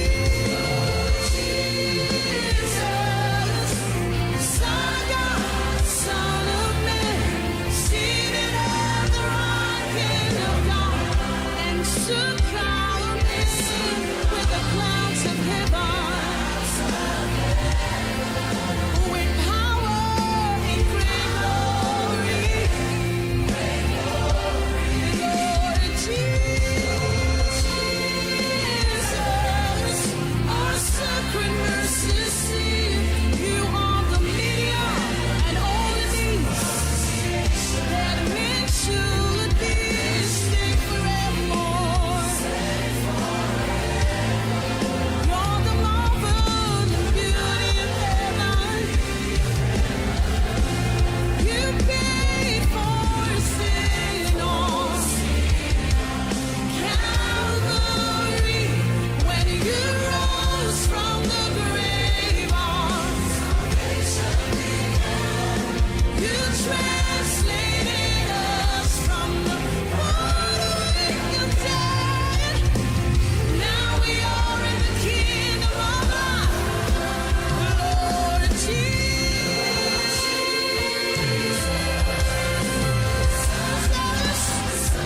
You are seated at the right hand of God, and soon come in on the clouds of heaven, with power and great glory, great glory. What a day it will be, Lord Jesus, our sacred mercy seat. Lord, you are the medium and all it means that a man should be saved forevermore. You're the marvel and beauty of heaven.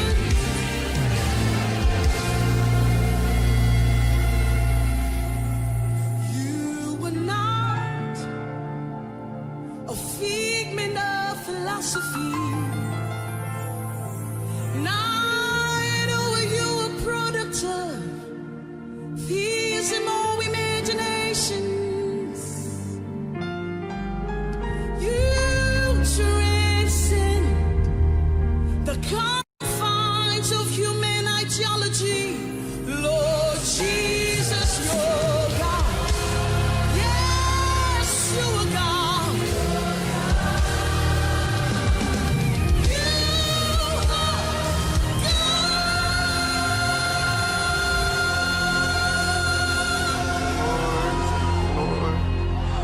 Worship him, everyone. Worship him and thank him. Thank him. Give him glory. Varumbidzei, vanamatei, vanamatei, vanamatei nokuvakudza. Vanamatei nokuvakudza. Thank him for his grace. Vatende What he did for us. nokuda kwenyasha dzavo nezvavakatiitira. Oh, bani straka bole troma jigila strepekea. Thank you. And healing is yours today. Urikuporeswa nhasi.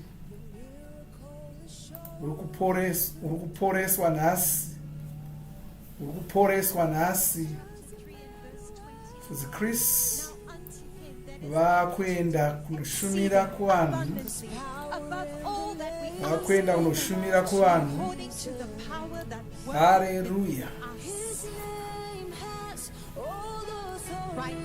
Vakutanga kushumira kuvanhu.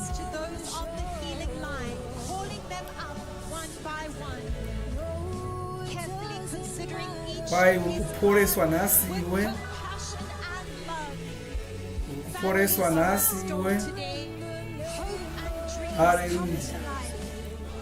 Vatanga kusimudza vanhu vekutanga. Vakutanga kuvanyengeterera.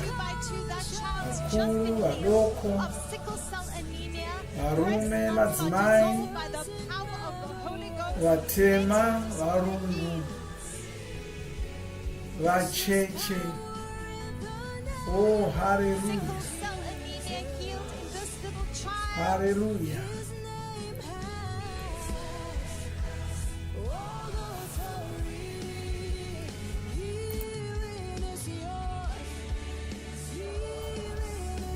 Vaimbi vari kuimba kuti uri kuporeswa nhasi. Wakagadzirirwa kuporeswa. Wakakodzera kuporeswa. Ndozvavari kuimba, kwai simba racho riripo.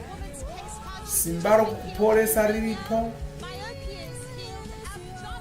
Saka wakakodzera kuporeswa. Uri kupora nhasi. Chris vari kubata vanhu mumwe nomumwe.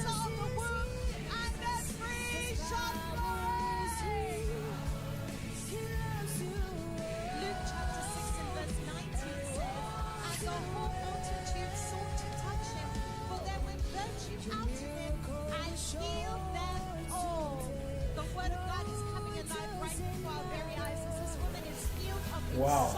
Hallelujah. Wow. Shoko rimwe chete mweyaitsvina yobva yatoenda. Vanhu vese vamamushona vachipupura vaya. Poreswa kwavo ndikoku. Watopora achidonha kudaro isimba raMwari. Baba avo watopora.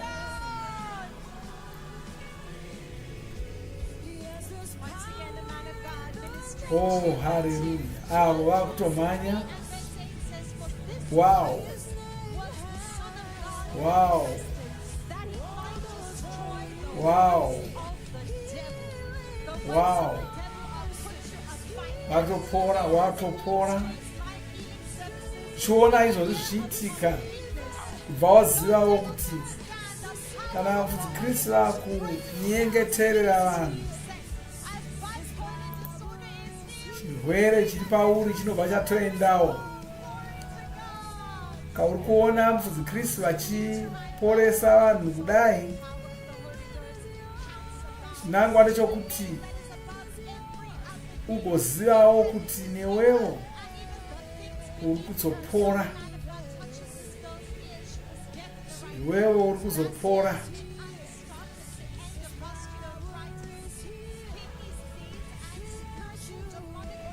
Wow. Oh, hallelujah. Hallelujah.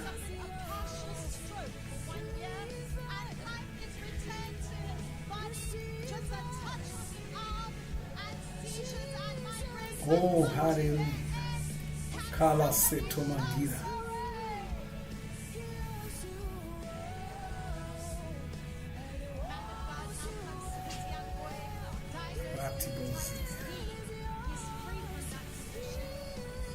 Hallelujah. Shamiso zviri kuitika. Vanhu vari kupora. Vanyengetererwa saizvozvo achimhanya. Vanyengetererwa saizvozvo achimhanya. Kupora ikoko. Uyu waporeswa. Oh, hallelujah.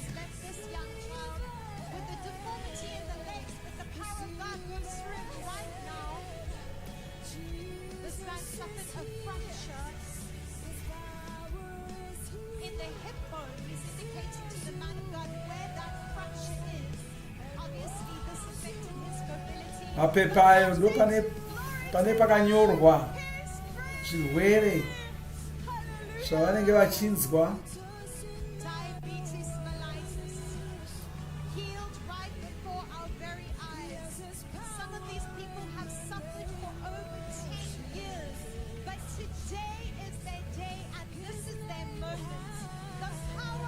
Hallelujah. Wow. Meso ari kuvhurwa. Wow. Wow. Meso ari kuvhurwa. Meso ari kuvhurwa. Simba raMwari riri kushanda muupenyu hwavo.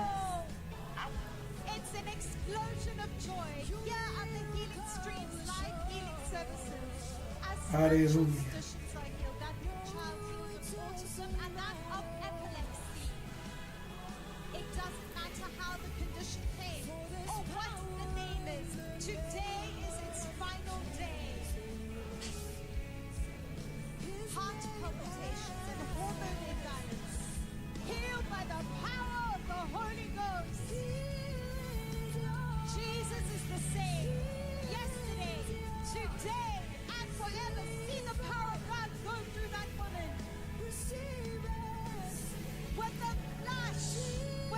Wow. Oh. Hallelujah. Simba raMwari riri kushanda. Satani wakashata, unoda kuuraya vana veSara. Unoda kuuraya vana veSara. Asi zvaramba. Vauya chaiko kwavanopora.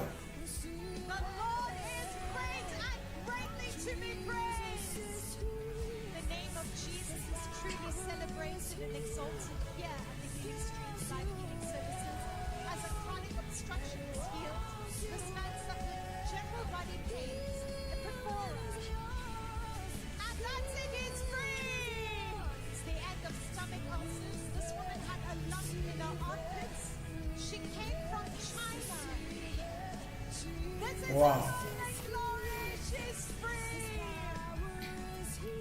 Mufaro wega wega mumba umo vanhu vachipora.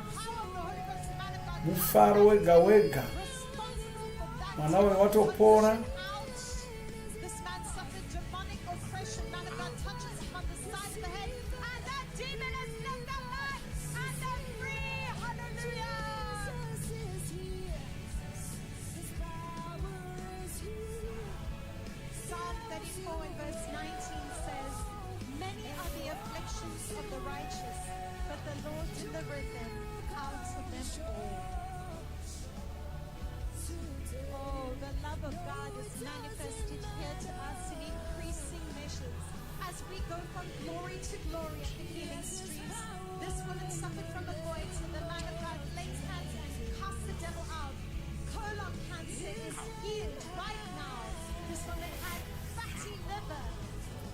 Oh, hallelujah. Brain injury was caused to this young child. Man of God takes his time with the baby. And that's it. The power of God goes through the mother and the child. There's nothing impossible with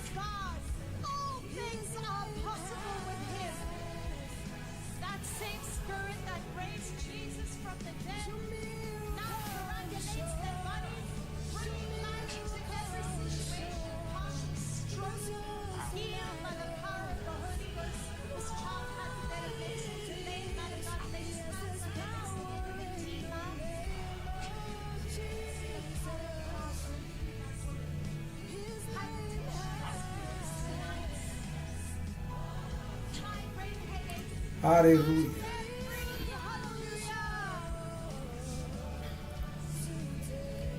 Jeremiah 30 and verse 17 says, "For I will restore health to you and heal you of your wounds, says the Lord." Oh, that's a huge dose Wow. of the power of God go through that woman.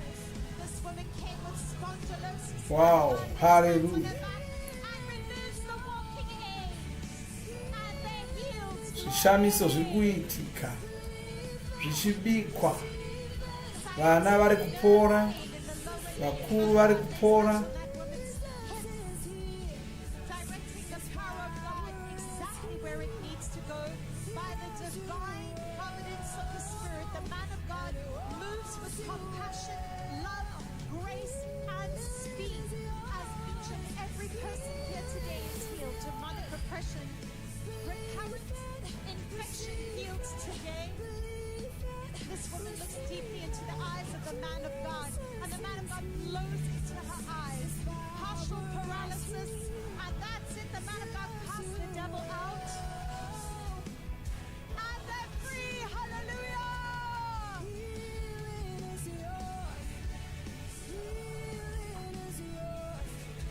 This woman comes to the man of God with a walking aid, looking deep into her eyes. She suffered from rheumatism and arthritis, leaving her crippled. Man of God commands that foul demon out from that woman. Hallelujah. Shante, anything is possible. Hallelujah. Kuti Chris vakuenda Just kuvanhu vari mungoro dzakaremara, vasiri kugona kufamba, It's a night where dreams come ndo vava kushumira kwavari zvino. Haleluya. Kwanzi hapana chinoramba kuitika apa. She is free. Hallelujah. Oh, what glory, what grace. Haleluya. Avo mai vakufamba havachashandisi dondoro. Now, Jesus, no, not more.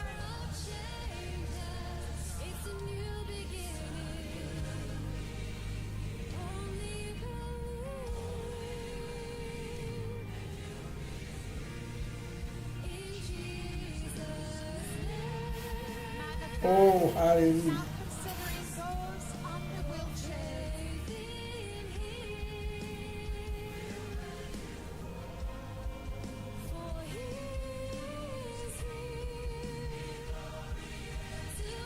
See them already vibrating under the power of the Holy Ghost. They know that this is their moment. This is their time. This lady's crying. She's crying so much. This is Sarah. She's Mai vari kuchema, She suffered from kidney disease and hypertension for 1 year.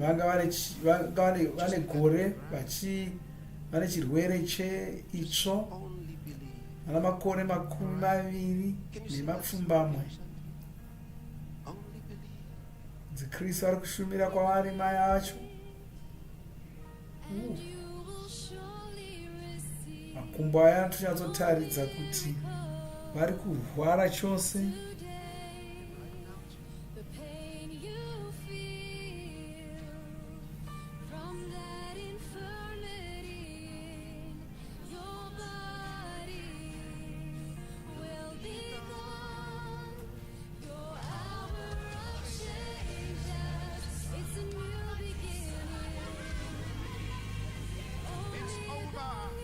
Avo vatosimuka,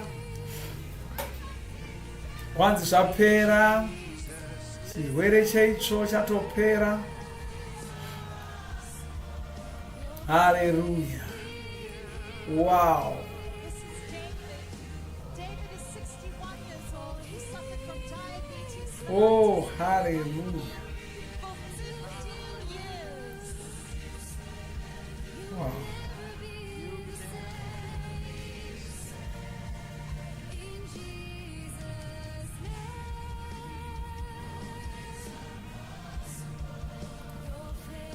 The atmosphere is palpable.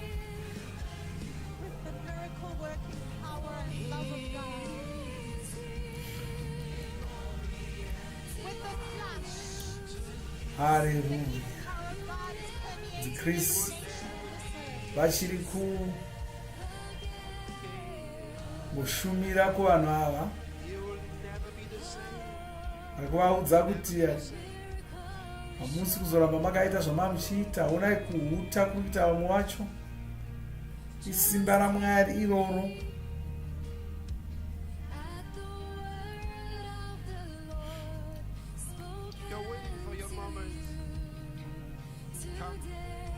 Wow, vanonga mumwe watotanga nokuuruka, watoporeswa mafupa anga achirwadza, watoporeswa.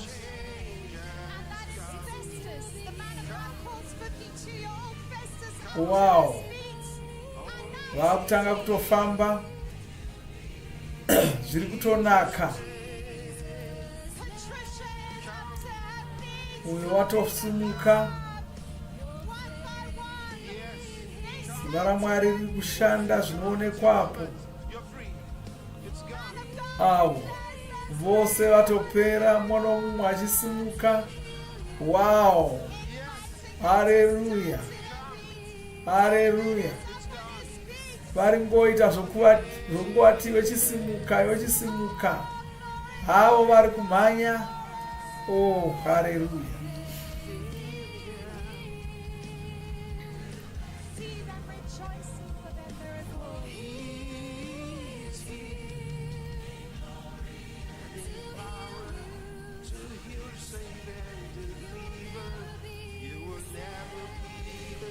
Vauya kune zoshumira zvino kune vakavata panhoo. Vakushumira kune vakavata panhoo.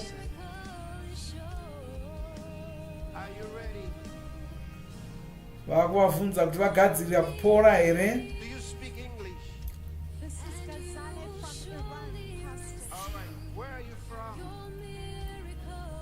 Vakushumira kumunhu anobva kuIran. Ari kuudzwa unzi uri kupora, ari kuturikirwa, chiudzwa unzi uri wakutopora muchinguva chishoma shoma.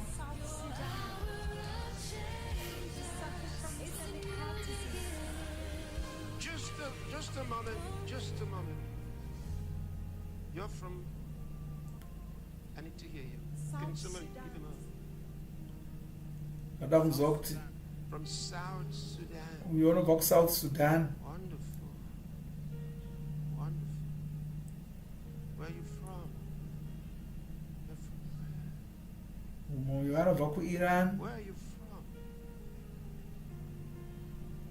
You want to go to Iran. Wakati one day. Mwabva ku Britain. Why do you have... What's your name? Tim Baby.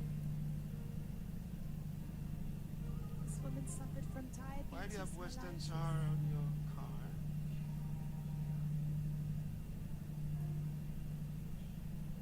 See? In a moment, you will be healed. Hanzi muchinguva vari kupora vese. Kristu akamira ipapo, kwanzi ndakamira pano, mweya waMwari vari kubata miviri yenyu.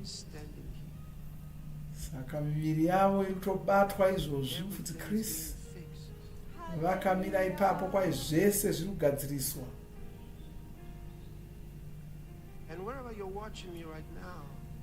Uye kwanzi kwose kwauri ndiona uri, simba raMwari riri ikoko kwauri. Uye kana wanga usingagoni kusimuka, wanga usingagoni kufamba nokuda kwemarwadzo kana urema, ino ndiyo nguva yako. Ino ndiyo nguva yako.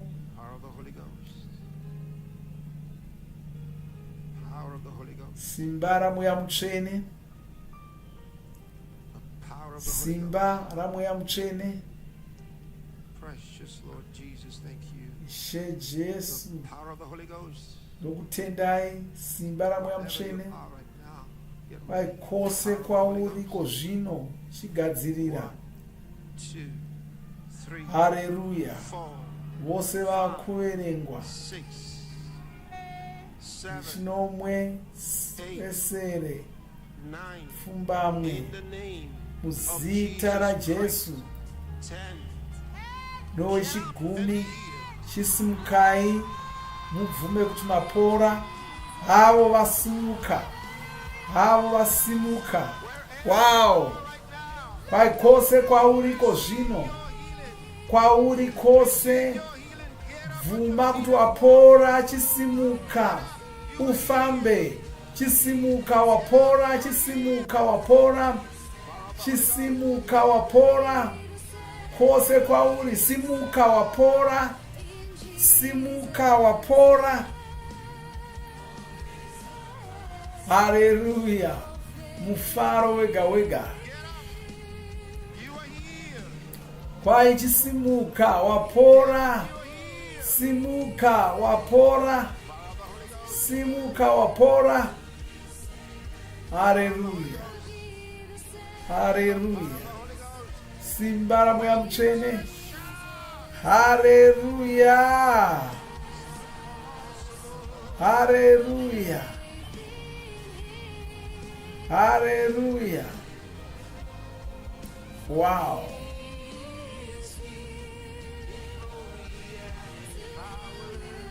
Wow.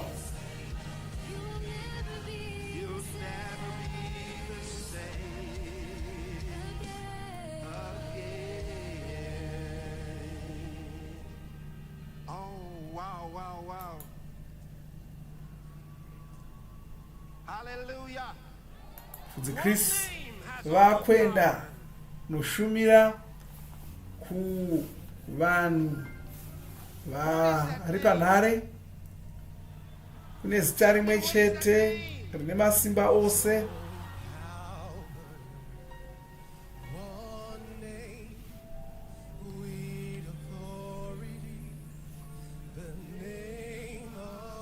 Haleluya. Ndokambokata kuimba. Kune zita rimwe chete rine simba. Zita iroro izita raJesu.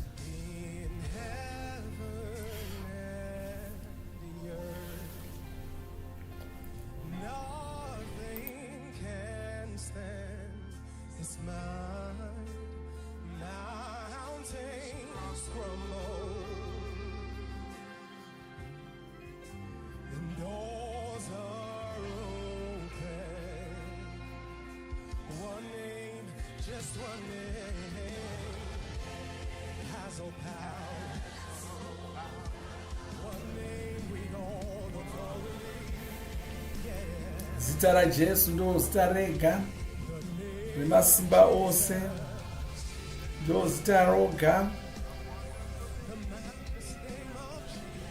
rinotonga.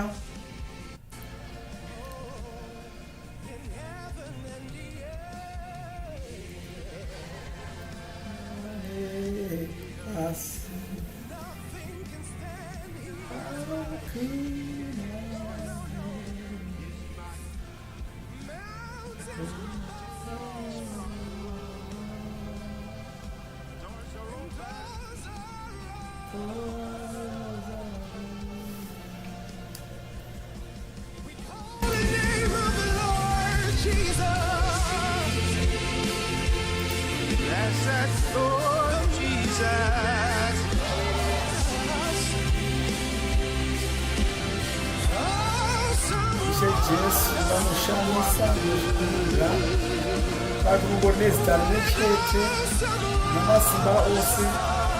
Zita iri zita raJesu. Jesu vanoshamisa, vanoshamisa. Haleluya.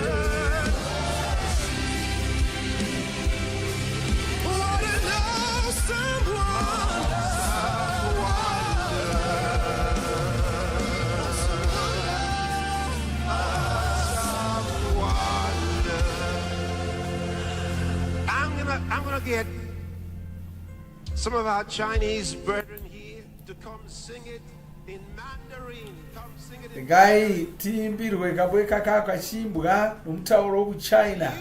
listening in China. Kana uri kuchina, Listen now what we sing. nauti unzwe zvatiri kuimba. We're singing about the name of Jesus. Kuimba pamusoro pezita raJesu. Rakuimbwa mutauro wekuchina.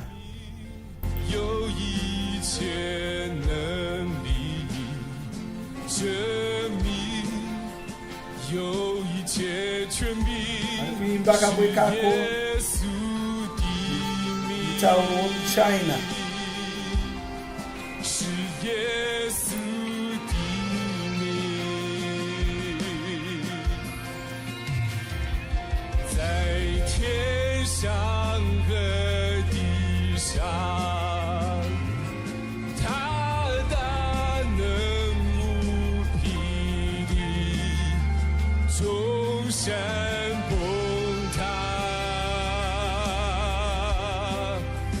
门被打开，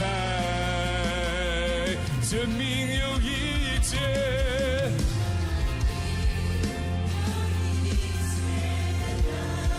证明有一切的权利。 耶稣，是耶稣，耶稣，在天上和地上，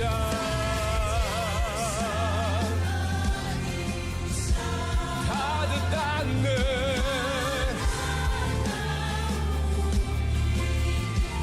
众山崩塌。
Hallelujah. Hallelujah. Hallelujah. Yes. Yes, sir. Kuti Kristu akushumira Pain, anxiety, disorder. In the name of kuvanhu Jesus, you are healed. vari panhare, And that devil is gone from you. vanhu ava vari kuona vari kudzimba dzavo, vamwe muzvipatara, mudzimba dzavo, asi vese vari kunyika dzavo, kumaguta avo. Kuti Kristu ari kuvaporesa vari ikoko. Spiritual attack, those demons are gone from you in the name of Jesus, and they will not return. You are free. Glory to God. Your hands united are up everywhere. Heart failure, uterine fibroids. I command them to leave in the name of Jesus Christ. Haleluya. Zvirwere zviri kuporesa, zviri kubvidzingwa, vanhu vachipora. Uyo ari kuIndia ari kutopora ari ikoko. Jesus' name, it's done, it's done, it's done. Alexis, USA, cancer in your stomach.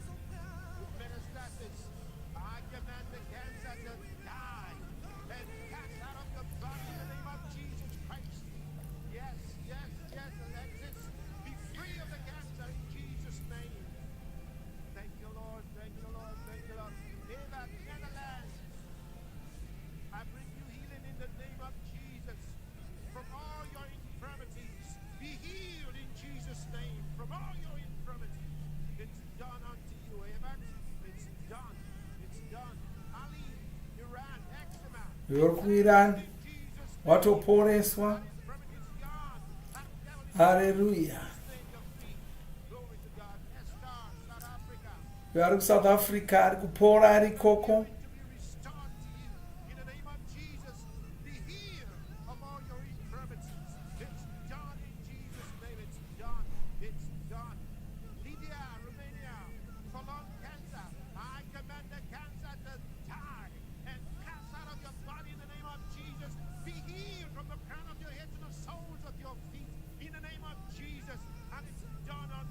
Haleluya. Vanhu vari kupora vari kudzimba dzavo. Vari kupora vari kudzimba dzavo. Mweya yetsvina iri kudzingwa pamavari. Vachisungunurwa. Uyo ari kuNigeria. Nyuta yatopora.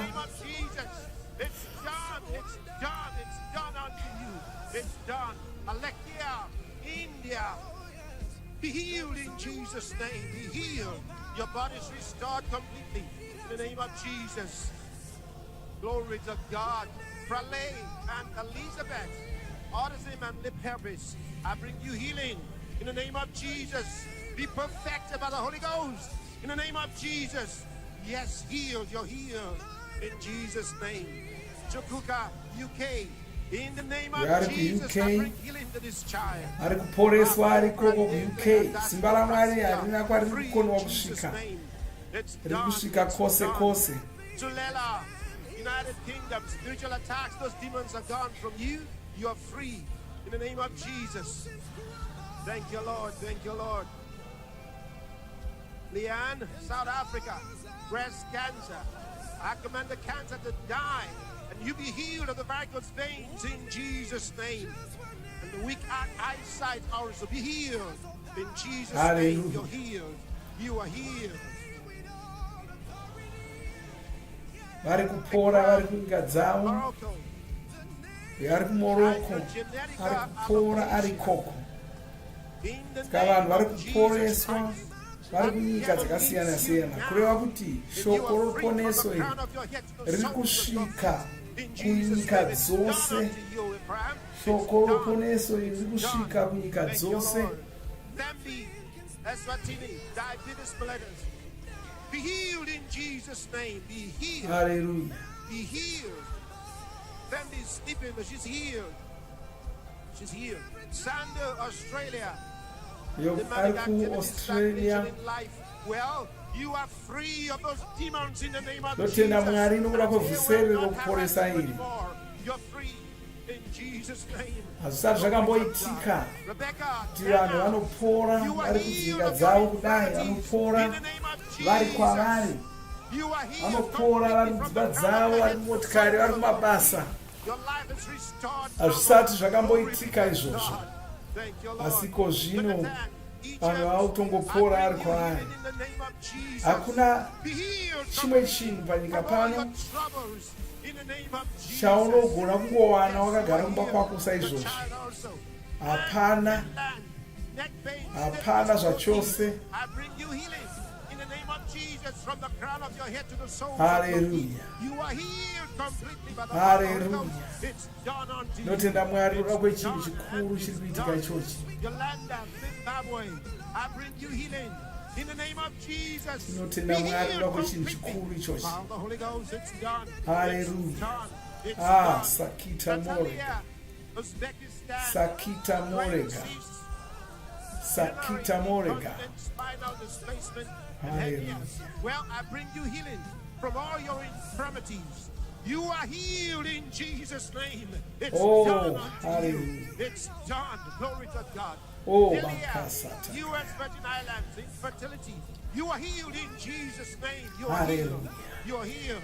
Glory be to Hallelujah. God. Vari kupora. Victoria, Malaysia.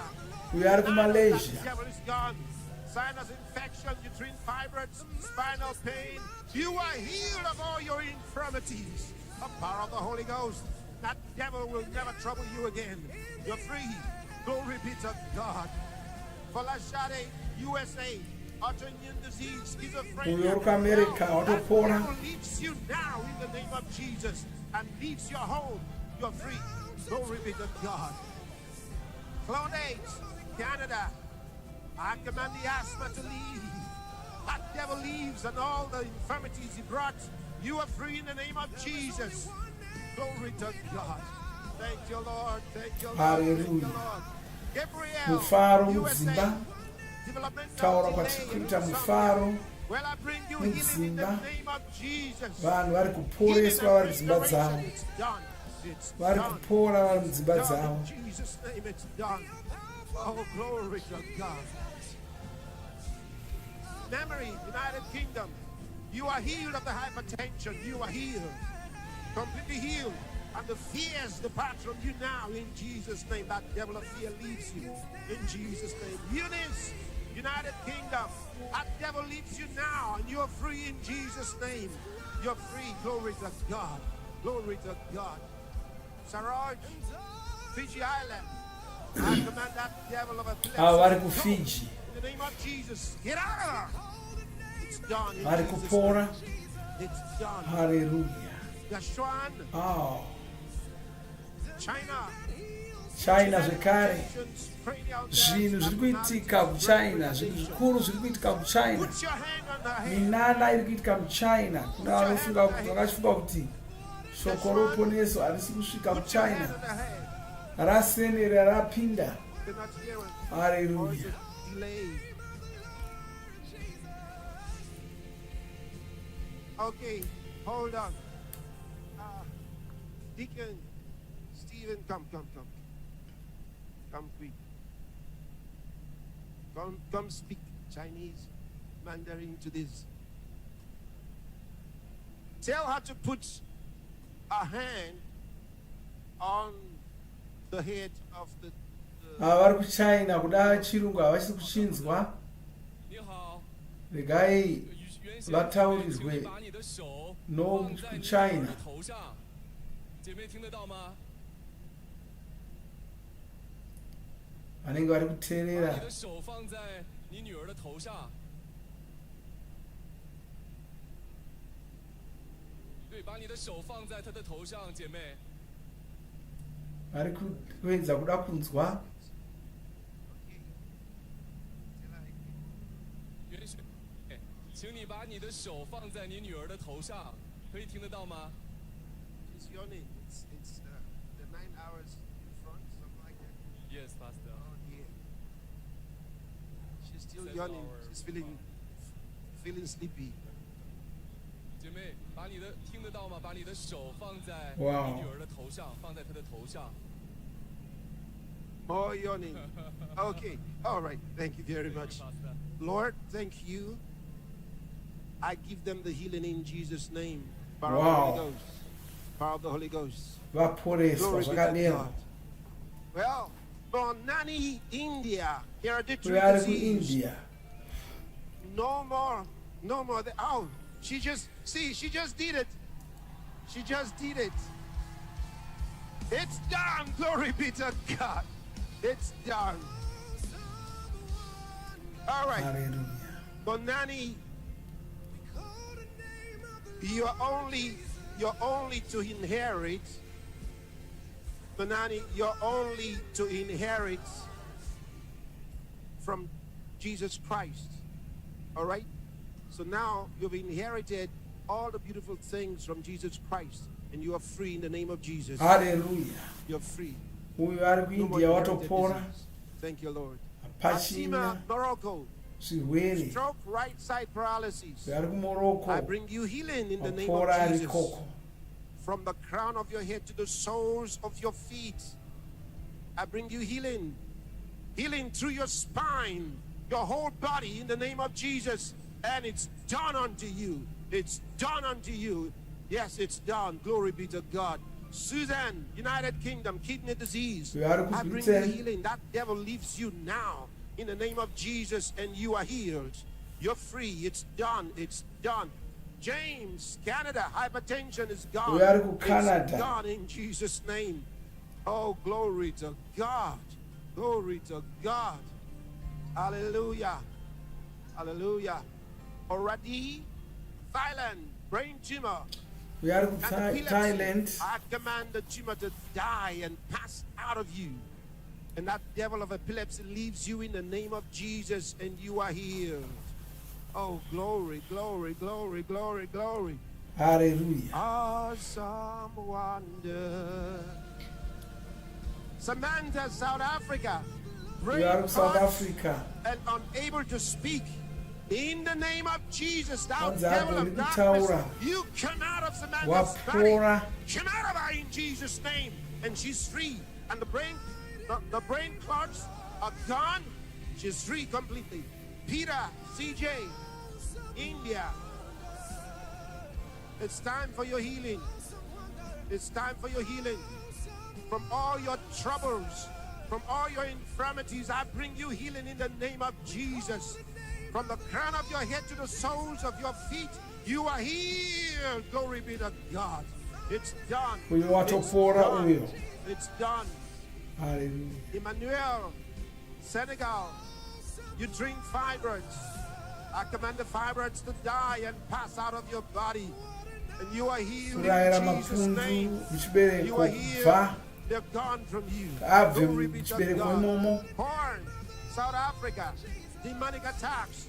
I command the devils to leave you and to not return to you. And they go away from your house as well. You are free, Horn, in the name of Jesus. Thank you, Lord. Thank you, Lord. Thank you, Lord. Hallelujah. Heal, USA, acute myopia. I bring you healing in the name of Jesus. Yes, be healed in Jesus' name. Be healed. Power of the Holy Ghost. Power of the Holy Ghost. Power of the Holy Ghost. Mercy, Nigeria. Multiple uterine fibroids and ulcer. I command all the fibroids to die and that you be healed of the ulcer in Jesus' name. Thank you, Lord. Thank you, Lord. Thank you, Lord. Alicia, Poland, digestive tract cancer. I bring you healing in the name of Jesus. Be healed right now, the power of the Holy Ghost. Through your whole body, you are cleansed, you're healed, you're free. Hallelujah. It's done unto you. It's done. It's done. Carmen, Paraguay, advanced inflammatory cancer. I command the cancer to die and pass out of your body in the name of Jesus. That you be healed and restored back to health in Jesus' name. Thank you, Lord. Thank you, Lord. Alida, Argentina, diabetes and breast cancer. Be healed in Jesus' name. Be healed. Power of the Holy Ghost. The power of the Holy Ghost. That devil is out of your body. Evelyn, Ghana, stroke and glaucoma. In the name of Jesus, I bring you healing from all your infirmities. That devil is out of your body in the name of Jesus, and you are free. You are healed, and your heart is healed in Jesus' name. Glory be to God. Thank you, Lord. Thank you, Lord. Thank you, Lord. Teresa, Nigeria, extreme back pain, unable to walk. I bring you healing in the name of Jesus. Power of the Holy Ghost. Power of the Holy Ghost. Hallelujah. Be healed in Jesus' name. Oh, hallelujah. Thank you, Lord. Malika, Portugal, cancer of the pancreas, cancer of biliary ducts, cancer of mesenteric vein, cancer of the duodenum. Well, I bring you healing in the name of Jesus from all your infirmities. I command all the cancers to die and pass out of your body. And you are cleansed. You are healed of the cancers in Jesus' name. Your body is restored. You are healed. Lydia, South Africa, motor neuron disease. From the crown of your head to the soles of your feet, I bring you healing in the name of Jesus. And through your spine, your whole body, in the name of Jesus. It's done unto you. It's done unto you. Jenny, Mauritius, glaucoma, infertility. Well, I bring you healing in the name of Jesus. Be healed right now. Power of the Holy Ghost. Power of the Holy Ghost. Power of the Holy Ghost. Power of the Holy Ghost. Asiwatopora. Power of the Holy Ghost. Hallelujah. Thank you, Lord. Thank you, Lord. Hallelujah. Thank Mufudzi you, Lord. vapedza. Give God praise. Give him praise. Give him praise. Hai, rumbidzai Mwari, rumbidzai Mwari. Dzikristu vapedza kushumira Praise. kuvanhu vari panhare. Thank you, Lord. You, wherever you are right now, doesn't matter what the Iwe person is, kwauri hazvina basa from kuti sin and power is. uri kunzwa chinyi. We're doing this song just for you. Tiri kukuimbira kambo aka. Oh, thank you, Lord. Sarabakata ramandarabakorasia.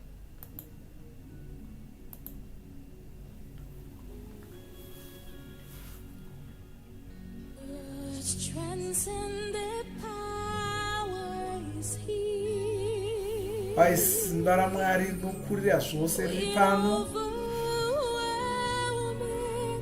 Nerudo rwavo nenyasha dzavo. Ivo Mwari ndo vanopa zvinhu zvese, vanotipa zvinhu zvese. Vari kuzokupa rugare rwavo nogara nokusingaperi. Ndivo kumuka noupenyu. Ndivo Mwari. Stand up to your feet, everybody.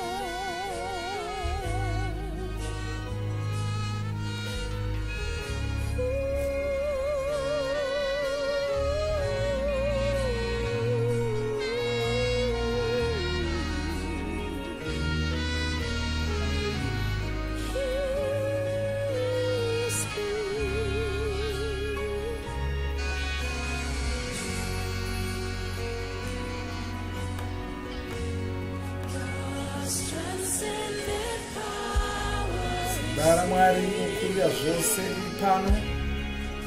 Ndozvikurwa nevaimbi. Rudo rwavo nenyasha dzavo zviri pano. Ivo ndivo vanopa zvinhu zvose. Vari kuzokupa rugare rwavo nogara nokusingaperi. Ivo ndivo kumuka noupenyu. Ndivo Mwari.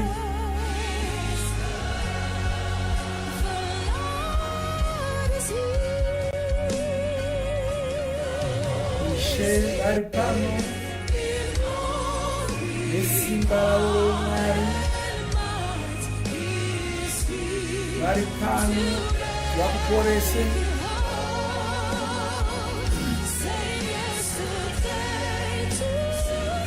Zvavakanga vari zuro ndozvavari nhasi, ndozvavacharamba vachingori nokusingaperi. Vari pano vachikuporesa.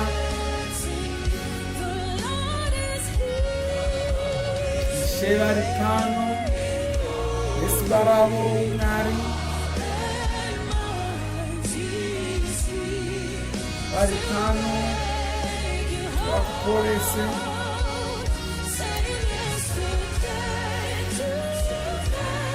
Vakanga vari zuro ndozvavari nhasi nokusingaperi. Vari pano vachigadzirisa zvibvako zvose.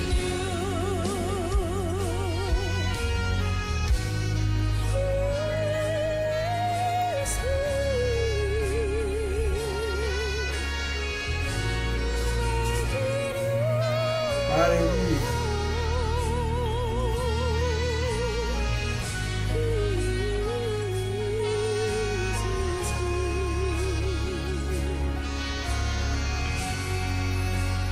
Jesus the healer.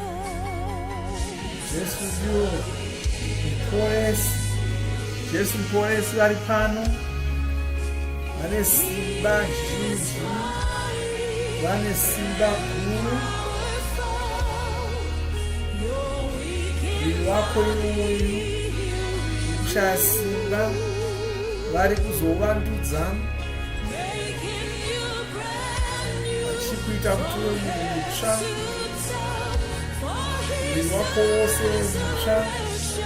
Nokuti iwo ndiwo kuuka kwakafa noupenyu ndiwo Mwari.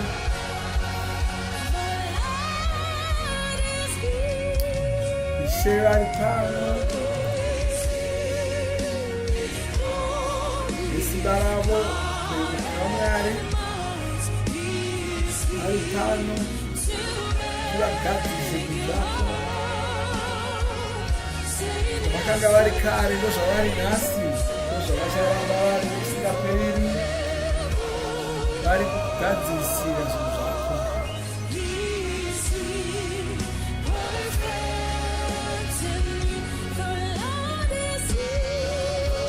Haleluya. Ishe vari pano nesimba ravo reumwari vari pano kugadzisa zvako. Vakanga vari zvinhu ndozvavari nhasi kusingaperi, vari pano vachigadzirisa zvinhu zvako.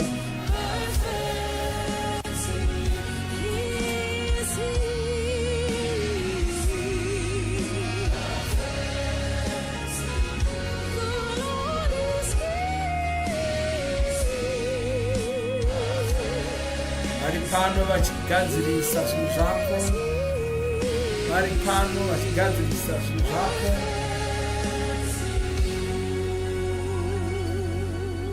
But again, the Lord is here in glory, power and might. He is here to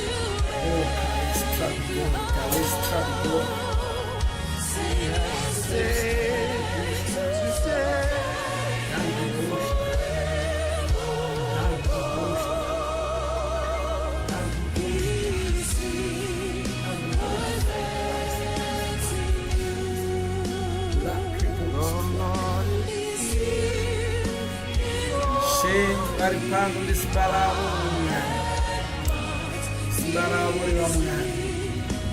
Vari pano vakagadzisa zvinhu zvose.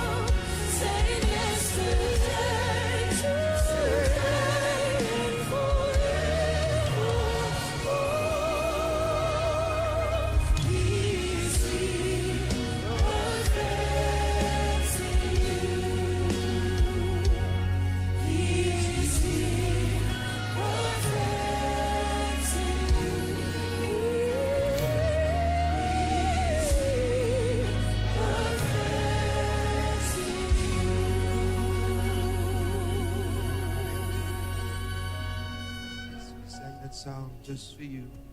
Taimba kambo ikako right now. Chigoimbira iwe nokuti Ishe vanewe iko zvino. Ivo vane nyasha zhinji, ndimwari vechokwadi.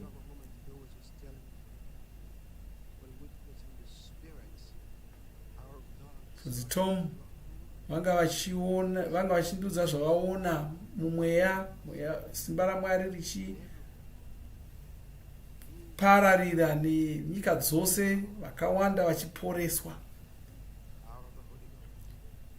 Simba raMweya Mutsvene,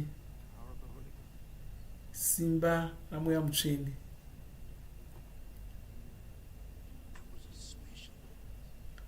Ino inguva yakakosha chose.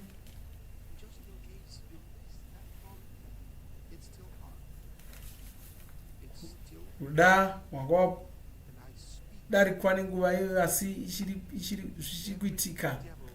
Ndinotaura iko zvino mweya yose yetsvina inounza zvirwere, isa ruoko rwako paunoda kupora. Kana ari mwana arwara kupora, bata mwana iyeye. Kana ari makumbo, maoko, bata.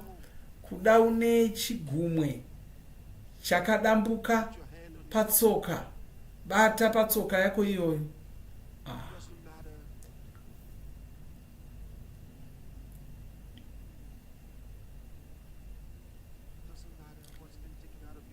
Hazvina basa kuti chakabviswa muviri mako chii. Kuda kana chakangobviswa zvisina kurongwa kuti chibviswe, kana kuti wakazvarwa chisipo, hazvina basa izvozvo.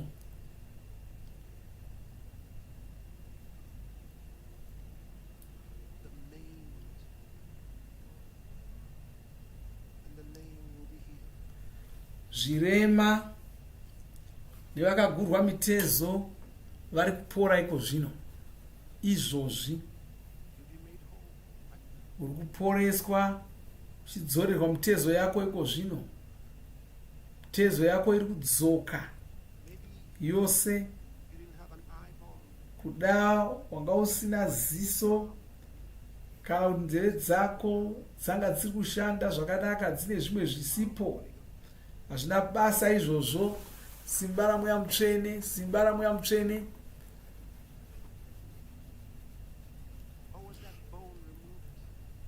Kuda fupa iroro rakabviswa, zvina basa kuti rakabviswa sei. Muzita raJesu ndinodzorera nhengo dzese idzodzo. Ndinokuporesa uri kwauri ikoko. Ndinodzorera zvose zvakabviswa pamuviri wako, ndinozvidzorera iko zvino. Iko zvino tiri kuona kuti vana vari kupora izvozvi. Vana vari kuporeswa izvozvi. Nyangwe vakazvarwa asina maziso ari kuporeswa, maziso achidzorerwa mumakomba avo.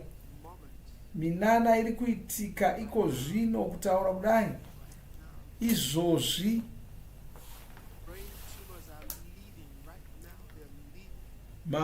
Mapundu ari kubva muuropi hwevanhu iko zvino, achibviswa nesimba ramweya mutsvene. Ari kubviswa nesimba ramweya mutsvene. Nokutendai Ishe, nokutendai Ishe, nokutendai Ishe. Zviri kuitika pasi rose, zviri kuitika pasi rose.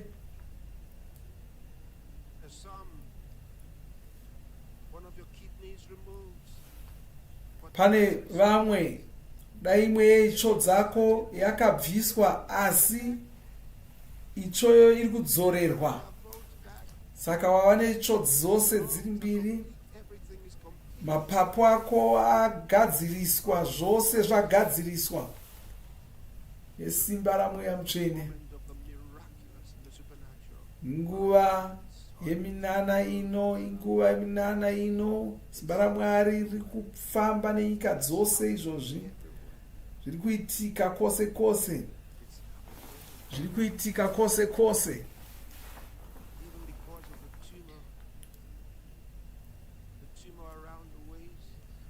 Kuda une bundu muchiuno ranga richiita kuti usafamba, rabva, ratobva. Chitongosimuka ufambe nokuti wapora. Mwari wedu ari kushanda kwose kwose. Vanhu vakavhunika, ona vari kuporeswa. Zvirwere zvose zviri kupora izvozvi. Ndinokutendai Ishe, ndinokutendai Ishe, ndinokutendai Ishe. Ndinokutendai nokuporesa marudzi evanhu. Mauto ari kuporeswa. Vanhu mauto, kune mauto ari kuporeswa izvozvi tichaura kudai. Simba ramweya mutsvene riri kufamba. Tinokutendai Ishe, tinokutendai Ishe. Haleluya. Vatungamiriri vari kuporeswa, vari kuporeswa. Vatungamiriri vedzinyika, vatungamiriri vevanhu vari kutoporeswa izvozvi, kutaura kudai. Chiporeswa nesimba ramweya mutsvene. Vari kuporeswa nesimba ramweya mutsvene. kusagona kufema zvakanaka kuri kuenda, kunzeve dzisinganzwi dziri kuvhurika, mwoyo isiri kushanda zvakanaka iri kuporeswa, misana inorwadza iri kuporeswa nesimba ramweya mutsvene. Ndinokutenda Ishe, ndinokutenda Ishe. Bvuma kuti wapora, bvuma kuti wapora, sungunurwa nesimba ramweya mutsvene.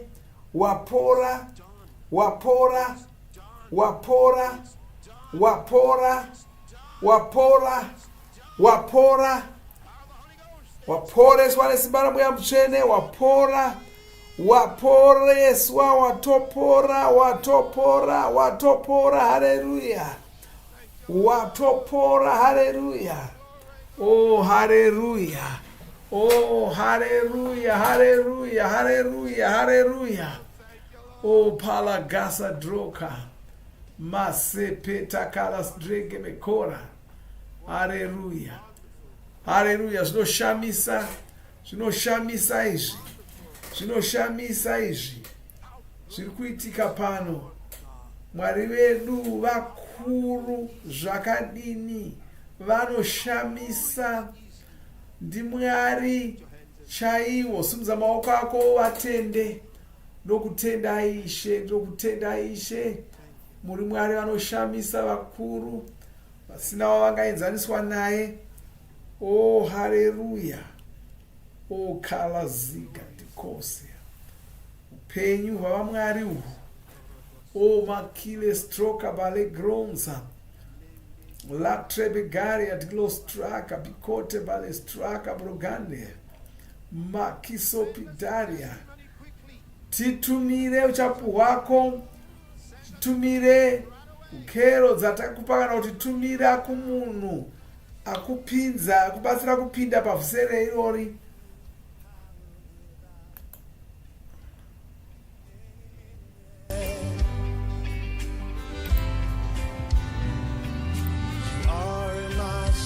And you're my sanctifier.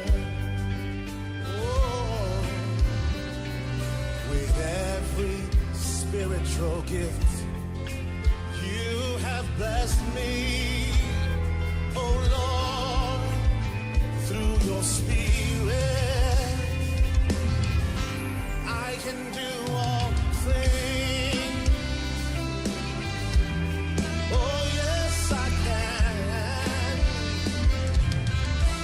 I can do all things. Oh Lord, you gave me any limit.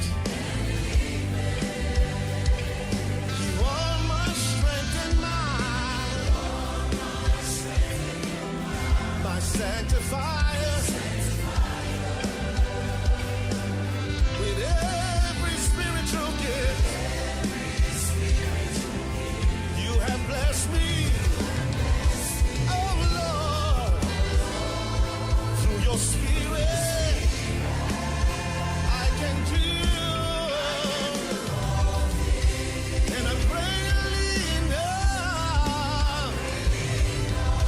Your Spirit made me a wonder.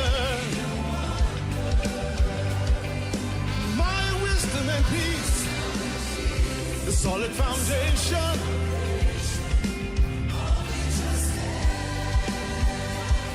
Your kingdom in me forever will be from my heart. For this glorious life, Lord, you've given me. I'm greatly enough.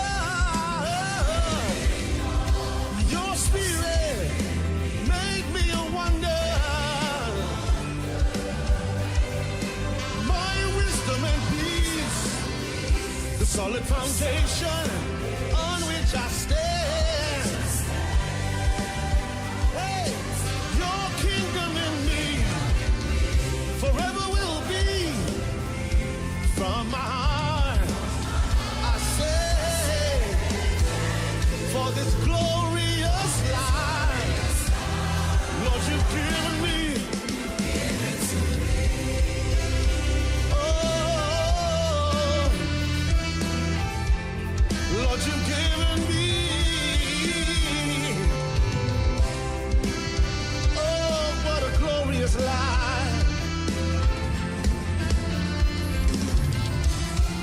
Your love for me.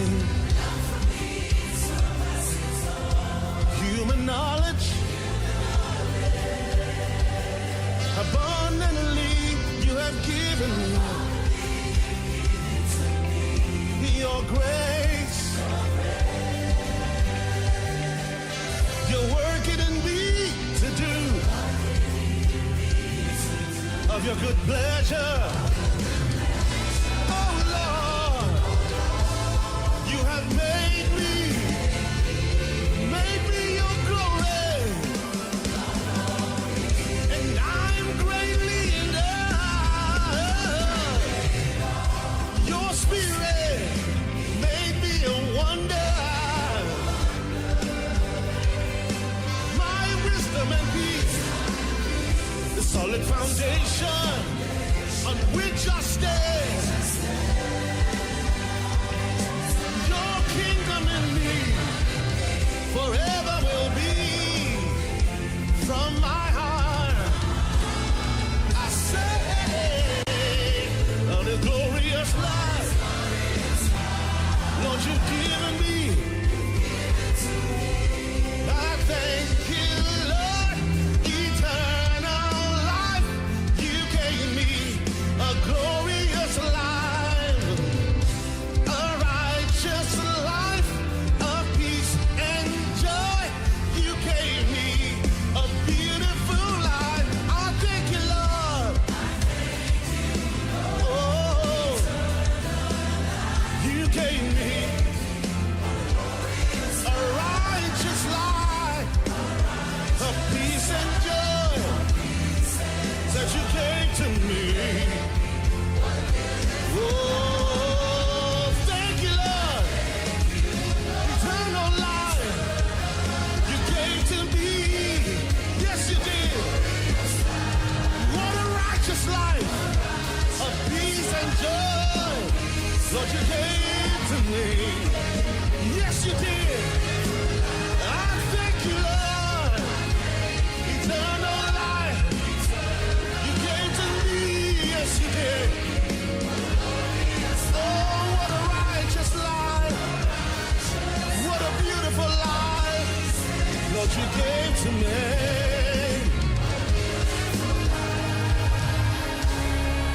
Your kingdom in me forever will be.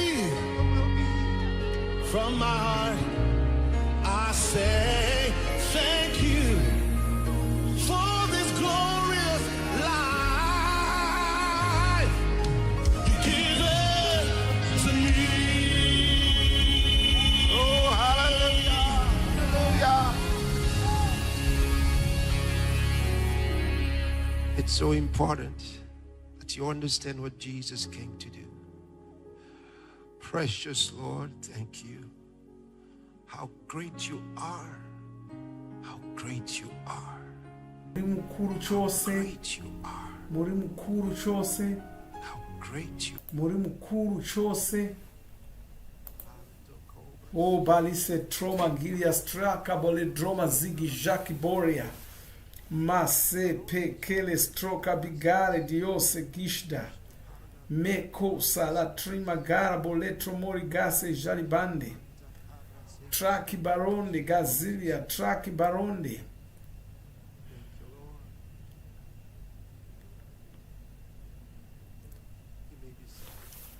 Ngachigara iyi pasi.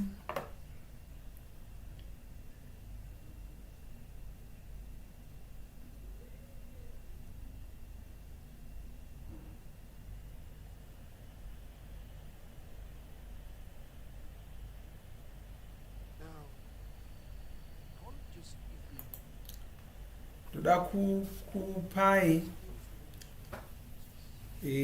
toda kukudzai pamusoro paJesu. Ndakakudzai pamusoro pavo nezuro. Jesu ndimwari pachavo. Nhasi ndoda kuti ndingopai ndima dziri mubhaibheri. Mashoko akataurwa nevaoni ari mubhaibheri akazoonekwa achiitika muupenyu hwavo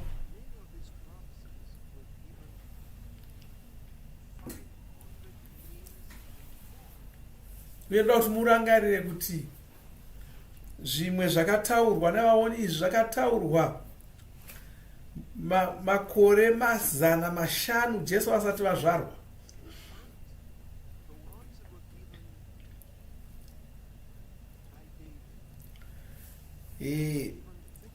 Mashoko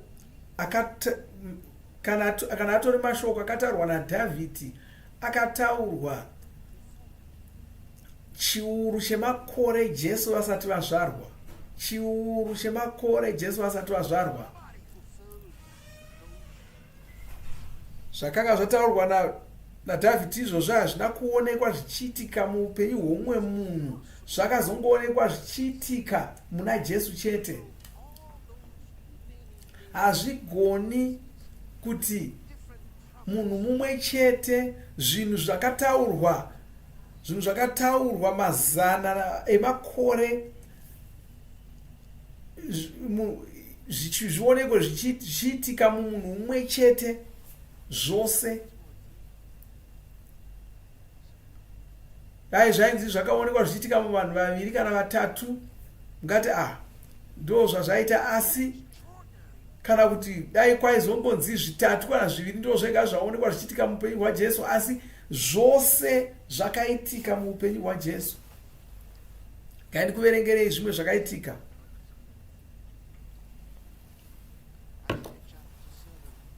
Nezuro takataura pamusoro pekuzvarwa kwavo.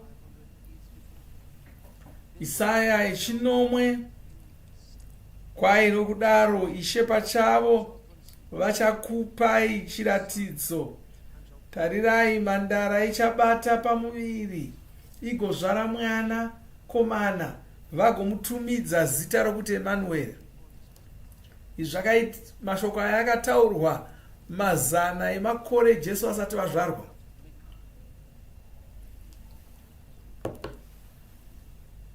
Enda kunamika chitsauko 5 ndima 2.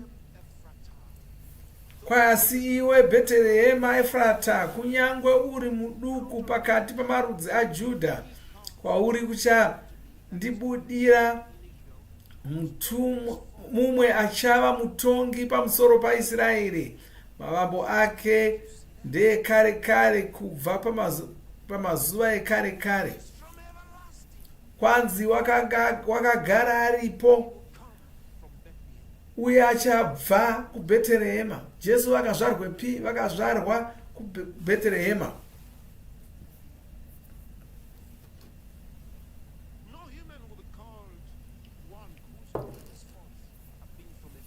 Hapana munhu anogona kunzi wakagara aripo. Munhu chaiye haagoni kunzi wakagara aripo. Mwari pachavo vega ndo vakagara varipo. Vakavapo nguva isati yavapo.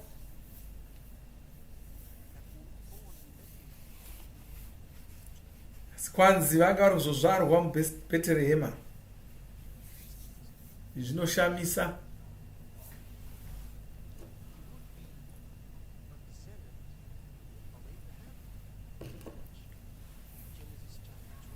Vakataurwa kunzi vanga vachauya vari mwana wedzidza raAbhurahama. Genesi 22 ndima 10. Kwazviro kwazvo ndichakuropafadza uye ndichaita kuti chizvarwa chako chiwande senyeredzi dzokudenga uye sejecha riri pamahombekombe egungwa. Chizvarwa chako chichatora maguta avavengi vavo. MaBhaibheri anoita hawo sekuti zvizvarwa, asi kuri kutaurwa chizvarwa. Mbofungai kuti nyika vanhu vaporeswa munyika dzose nemhaka yekuti Abhurahama wakagamuchira shoko raMwari. Ndai kuna vaGaratia 3 muone kuti mwana wedzinza raAbhurahama ari kutaurwa ndiani? NdiJesu. Magaratiya 3:12. Apa Pauro anozotaura kuti mwana aingotaurwa mwana mumwe chete, mwana iye kwanzi ndimuponesi Jesu. Izvi zvinoshamisa.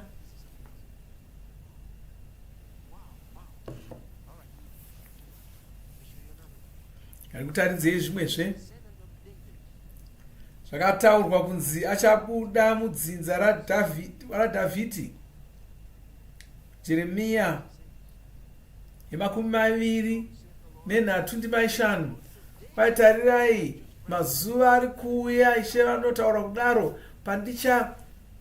pandichaunza mudzinza raDhavhidhi wakarurama, kwaachange ari mambo achatonga agobudirira achiunza kururama panyika.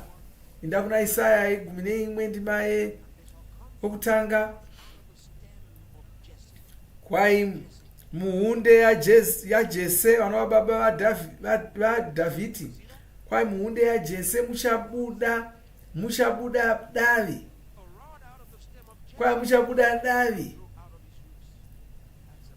davi richamera kubva mumudzi wake. Kwai mweya waJehovha uchange uri paari, mweya wenjere, mweya wokunzwisisa, wokutya Mwari. Vachamuita kuti akasire kunzwisisa achitya Mwari, haasi kuzotonga samaonero ake, asi achatonga nokururama, achitsiura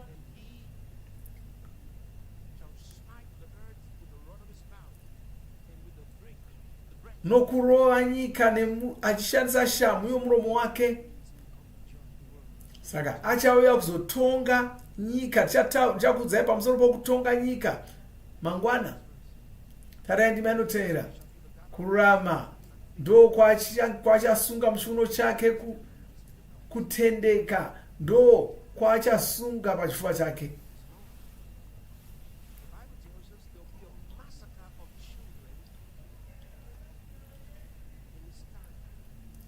Bhaibheri rinotiudza kuti panguva yaachauya, muvengi achauraya vana vadoko vakawanda panguva yekuzvarwa kwaJesu.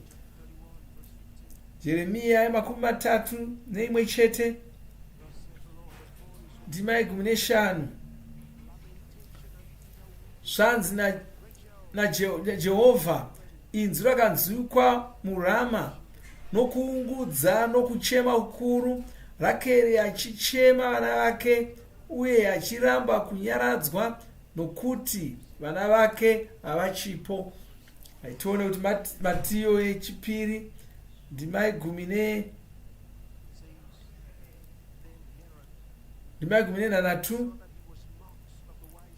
Kwanzi Herudhe paakaona kuti vachenjeri vokumabvazuva vanga vasina kubudira pachena, wakatsamwa akauraya vana vose vechikomana vana makore 2 zvichidzika muJudhea mose, muJerusarema mose.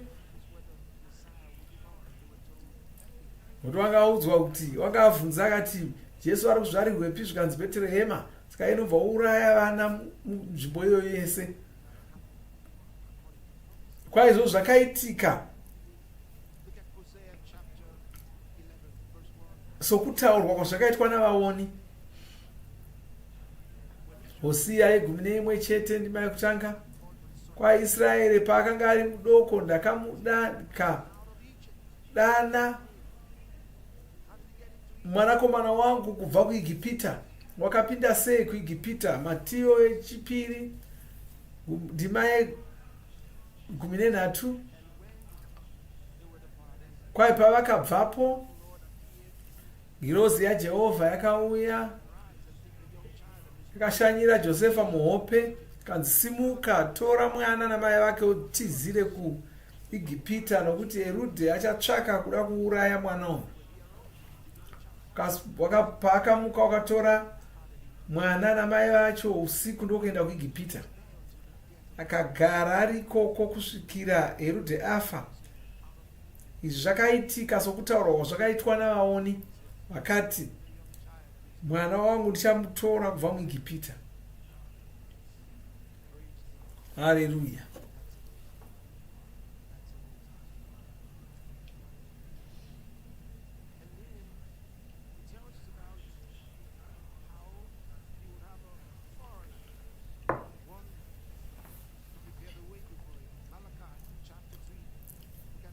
Noudzwa zvekuti Jesu achati auya pane achavavhurira nzira. Ona muna Maraki yechitatu ndimaitanga kwanzi chatuma nhume yangu achandigadzirira nzira. Ndizvo zvinotaura Jehovha. Iye Ishe wamuri kutsvaka achauya muimba yaMwari.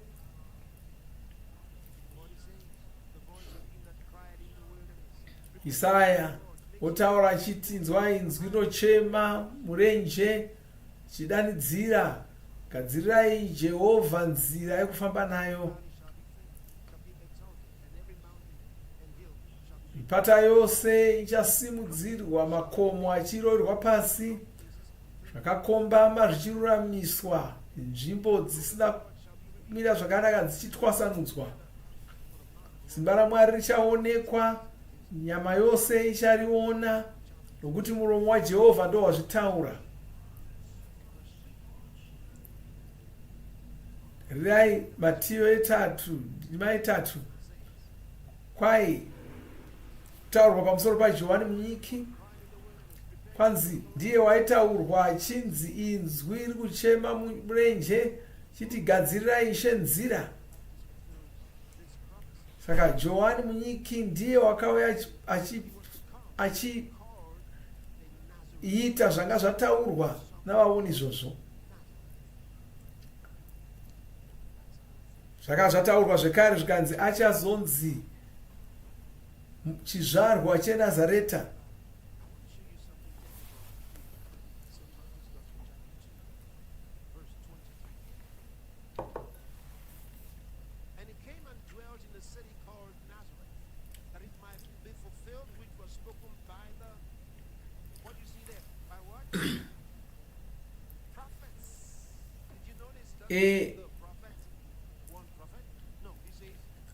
Matiyo 2:23. Kwanzi uye akaenda akandogara muguta rainzi Nazareta. Izvi zvakabva zvazadzisa zvakarehwa kubudikidza nevaoni zvichinzi achanzi muNazareta. Saka haasi muoni mumwe chete wakataura kudaro, kwanzi vaoni vakawanda. Saka hapana muoni mumwe chete waunowana achidzi wakataura izvi. Asi toda kutaridzai kuti munogona kuzviona sei.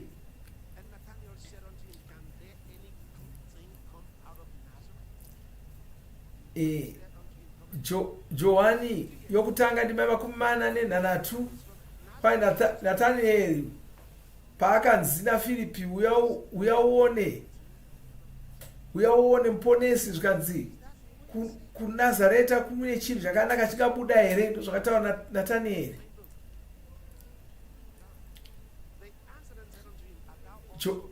Johani 1:5-2. Zvikanzi asi iwe uri weGarirea here? Enda unotsvaka uone kuti hapana muvoni akambovimbiswa kuti achabva kuGarirea. Garirea ndokwaiva neNazareta.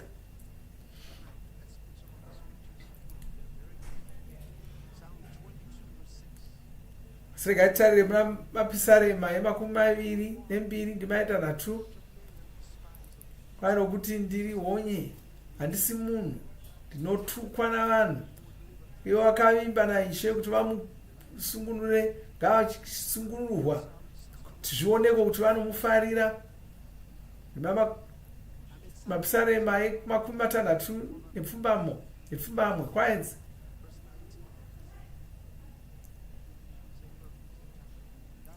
Kwai makaziva kutukwa kwangu nekunyadziswa kwangu nokusamurwa kwangu. Vavengi vangu ndinogara ndakatarisana navavengi vangu.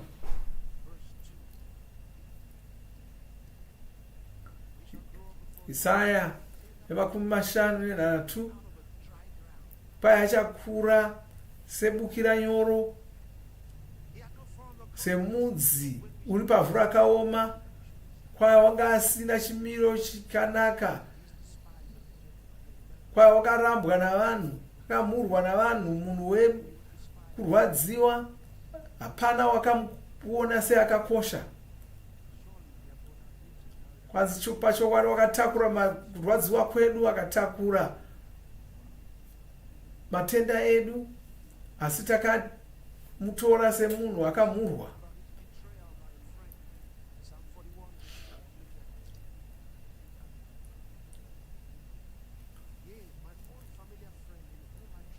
Kwai shamwari yangu yandachimba nayo, wanga achidya zvokudya zvangu, ndiye wandipandukira. Izvi zvakaitika ipo paya Jesu pavakanga vachigara vadzidzi vavo, vakapandukirwa.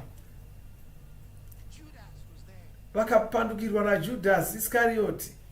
Ndo zviri kutaurwa pana Mapisarema 41 ndima ipfumbamwe. Toenda kuna Zakaria 1 ndima 12. Kwai ndakati kwavari, kana muchida kuita zvakanaka ndipei mubhadharo wangu. Vakamupimira mubhadharo wake dziri mari 30. Ndo zvakashandiswa kubhadhara Judhasi pakutengesa kwakaita Jesu.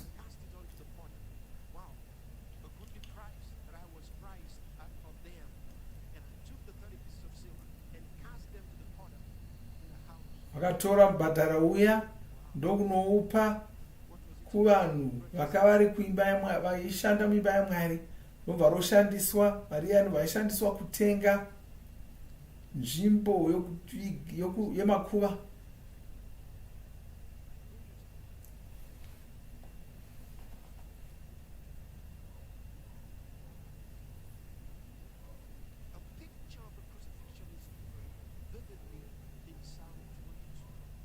Mapisarema 22 inotitaridza zvakaitika pakaroverwa Jesu pamuchinjikwa. Inotitaurira kuti Jesu vakanga vachazoroverwa pamuchinjikwa.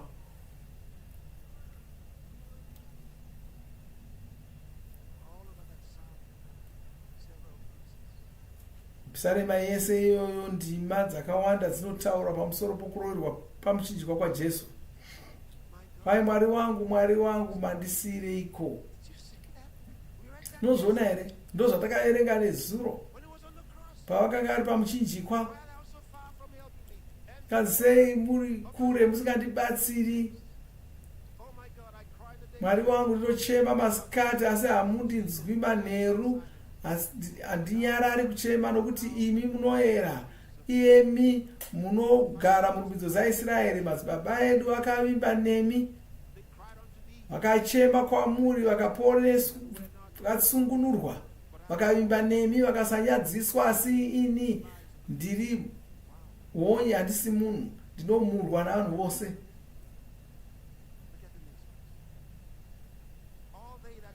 Vose vanondiona vanondiseka, vanodzungudza misoro yavo. Bhaibheri rinotaurira dzungudza kwaiita vanhu musoro Jesu pavakanga vari pamuchinjikwa. Kazviverenga nezuro vanhu vachiti, chizviburusa ipapo, chizvidzikinura ipapo, chisungunura ipapo, waivimba naMwari. Kadzasi ndimi vakandibudisa muchizvaro chamai vangu. imi ndimi Mwari wangu, musandisiya nokuti ndakakomtarisana nematambudziko. Mangarai kuti vanhu vose vanga vatiza, vadzidzi vanga vatiza. Handira dzakawanda dzandikomba, handira dzeBhashani. Kutaura pamusoro pemweya yetsvina yanga iri ichivarwisa nevanhu vakaipa vanga vakavakomba. Kwai vose vakaomba vakanditarisa seshumba, ndakadururwa semvura, mapfupa angu ose ashorwa, mwoyo wangu unoita senamo yatsva.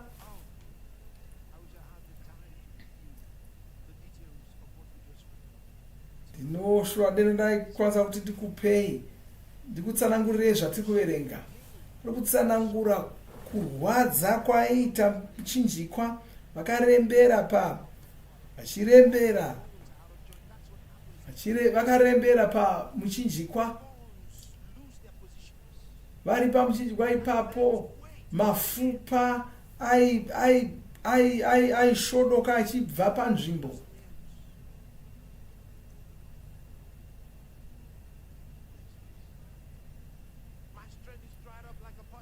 Simba rangu rapera, rurimi rwangu rwanamira kumatadza.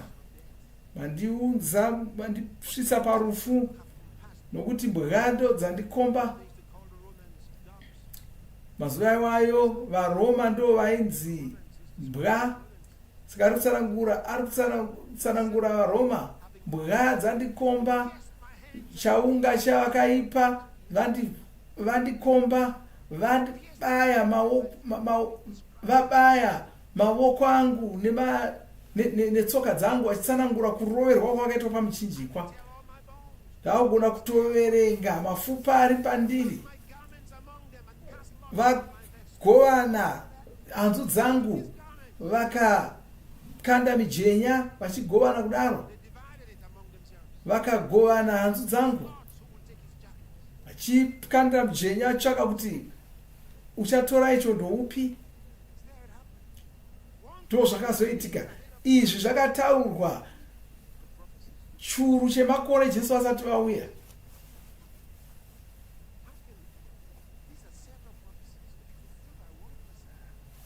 Mashoko akataurwa nevaoni akawanda akazoitika pamunhu mumwe chete, ese akadaro. Musagarira kure neni she, kasirai kuzondibaridzira. Sungunurai mweya wangu, dzikundurai mweya wangu kubva kumunondo. Ndiponesei kubva kumuromo weshumba, nokuti makandinzwa. Ndichaparidza zita renyu kuhama dzangu pakati pegungano. Ndichakurumbidzai. Pauro anozvitaura izvozvo. Iyemi munotya Jehovha, varumbidzei mose. Vana vedzidza raJakobho vakudzei, vanomutya vakudzei. Nokuti haana kumura kutambudzwa kwavakadzvanyirirwa, asi pavakachema kwaari vakavanzwa. Charumbidza imi ndiri pakati pegungano guru, chibhadhara mhiko dzangu. Vanyoro vachadya vagoguta, vagorumbidza Jehovha.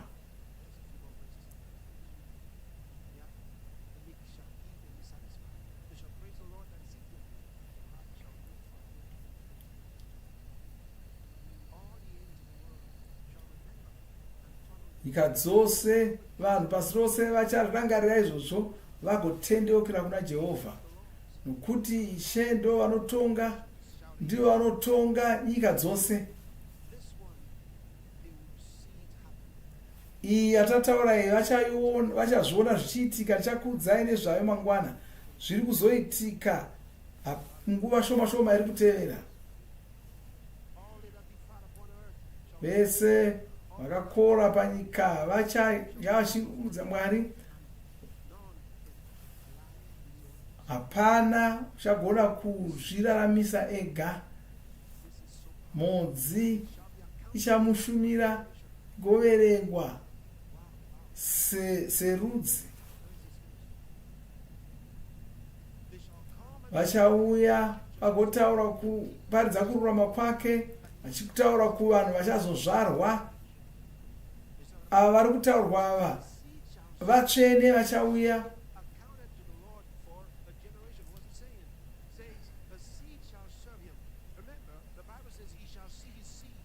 Bhaibheri rinoti kwanzi achaona vana vedzidza rake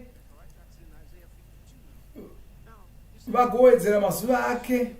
Saka kunzi achaona kwai monzi pane zera revanhu richamushumira. Zera iroro revanhu richaverengwa pamazera aishe.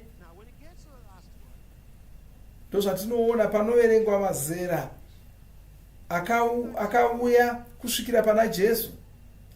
Kaverenga mazera iwayo kubva pakuvambwa kwenyika kusvika pana Jesu, mazera iwaya 13. Saka muponesi ndo vari muzera re13, asi kozonzi mazera acho 14. Saka rimwe re14 riripi? Ndiro zera revanhu revatsvene, ndo zera ravatsvene. Saka vatsvene ndo zera re14. Moziva here kuti vatsvene vanonziwo muponesi, nokuti Jesu ndiwo musoro wamuponesi, mutumbi vari vatsvene vacho. Saka musoro nemutumbi zvinopiwa zita rimwe chete.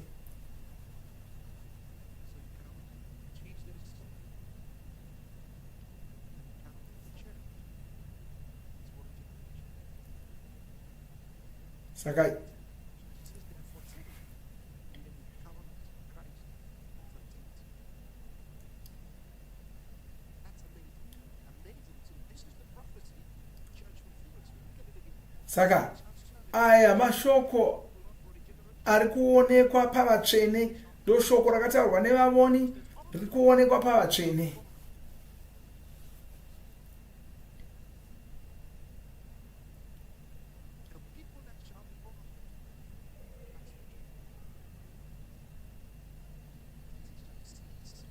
Kavanhu vanonzi vachazvarwa ava ndo vatsvene vari kutaurwa. Vatsvene nderimwe zera revanhu, ndeimwe mhando yevanhu. Mangwana ndiri kutaura kwamuri pamusoro pokudzoka kwaishe. Usaona sokuti kungotaura. Jesu vapedo kudzoka, vapedo kudzoka. Toda kuti tikutsanangurire kuti chasara kuti vachidzoka chii. Sei vasina kunge vakatouya? Ndichakuudzai mangwana. Nemakei vari kuuya iko zvino, uye tapedo zvakadii. Ndiri kuudzai mangwana. Titapedo zvakadii. Ivo vakandituma kuti ndizoudza vanhu pasi rose. Ndosaka ndichikuudzai izvozvo. Pavakandituma ndakanga ndichiri mudoko chose.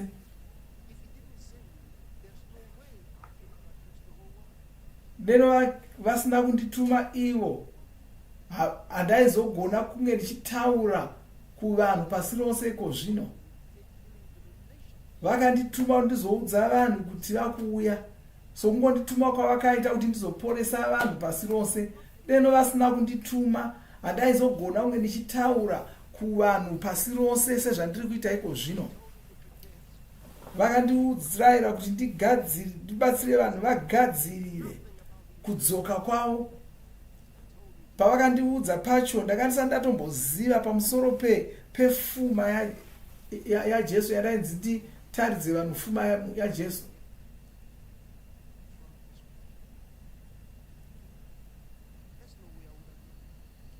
Vakabva vanditaridza fuma iyoyo mumagwaro.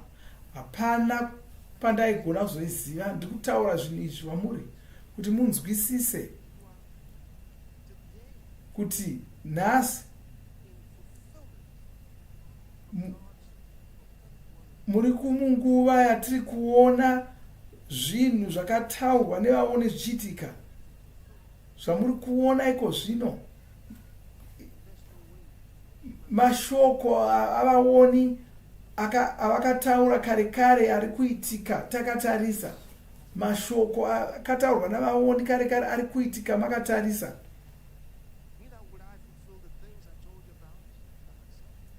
Ini handaigona kuita zvese zvandiri kuita nesimba rangu chete. Ndinotenda Mwari nokuda kwako kwose kwauriko zvino. Kana wanga usati wazvarwa kechipiri, kana wanga usati waponeswa, ndoda kuti uponeswe iko zvino. Ndoda kubatsira uponeswe iko zvino. Taura mashoko aya uchiteedzera, chirevesa mumwoyo wose. Mwari vachakunzwa, vagopinda mauri ugoponeswa. Ugoponeswa namuponesi Jesu. Iti Jehovha, imi Jehovha Mwari, ndinogamuchira muponesi Jesu, mwanakomana waMwari vapenyu. Ndinogamuchira kuti vakafa pamuchinjikwa kuti vaponese mweya wangu. Ndinogamuchira kuti Mwari vakavamutsa kubva kuvakafa uye kuti vapenyu nhasi. Ndinopupura nomuromo wangu kuti Jesu ndo vanotonga upenyu hwangu kubva pazuva ranhasi. Ndinogamuchira neruimbo upenyu husingaperi mumwoyo mangu. Ndinokutendai Ishe kundiponesa. Ndaponeswa zvino, ndava werudzi rwaMwari zvino, ndazvarwa kechipiri, ndamwana waMwari kubva pazuva ranhasi. Amen. Haleluya. Kana mata munamatoyo ndoda kuti uzive kuti Mwari vakunzwa uye kuti vakudavira. Ndoda kunyengeterera Baba muzita raIshe Jesu. Ndonyengetera muno mwana mata munamatoyo ngaachizikamwa nezita raJesu kubva panguva ino. Satani hauna chako mavari. Vava muushe hwaMwari. Ndovaropafadza neshoko renyu, ndovaropafadza norudo rwenyu, ndovaropafadza nenyasha dzenyu, ndovaropafadza namweya mutsvene muzita raIshe Jesu. Amen. Waropafadzwa zvino, waropafadzwa nhasi. Makorokoto, ndinotenda Mwari nokuda kwako. Haleluya. Nechipo chatoda kupa gwaro chidiki chinonzi zvino zvawazvarwa kechipiri. Titumire kero yako tigokutumira gwaro irori. Toda kuti uwane gwaro irori ugotanga kudzidza pamusoro poupenyu hwawawana nhasi.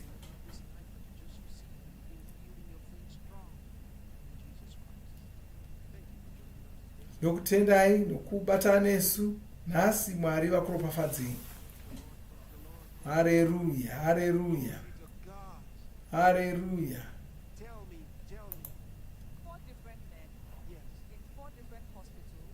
In 4 different countries. That's interesting. From Belarus, yes, South Africa, yeah, Brazil, yeah, Cote d'Ivoire.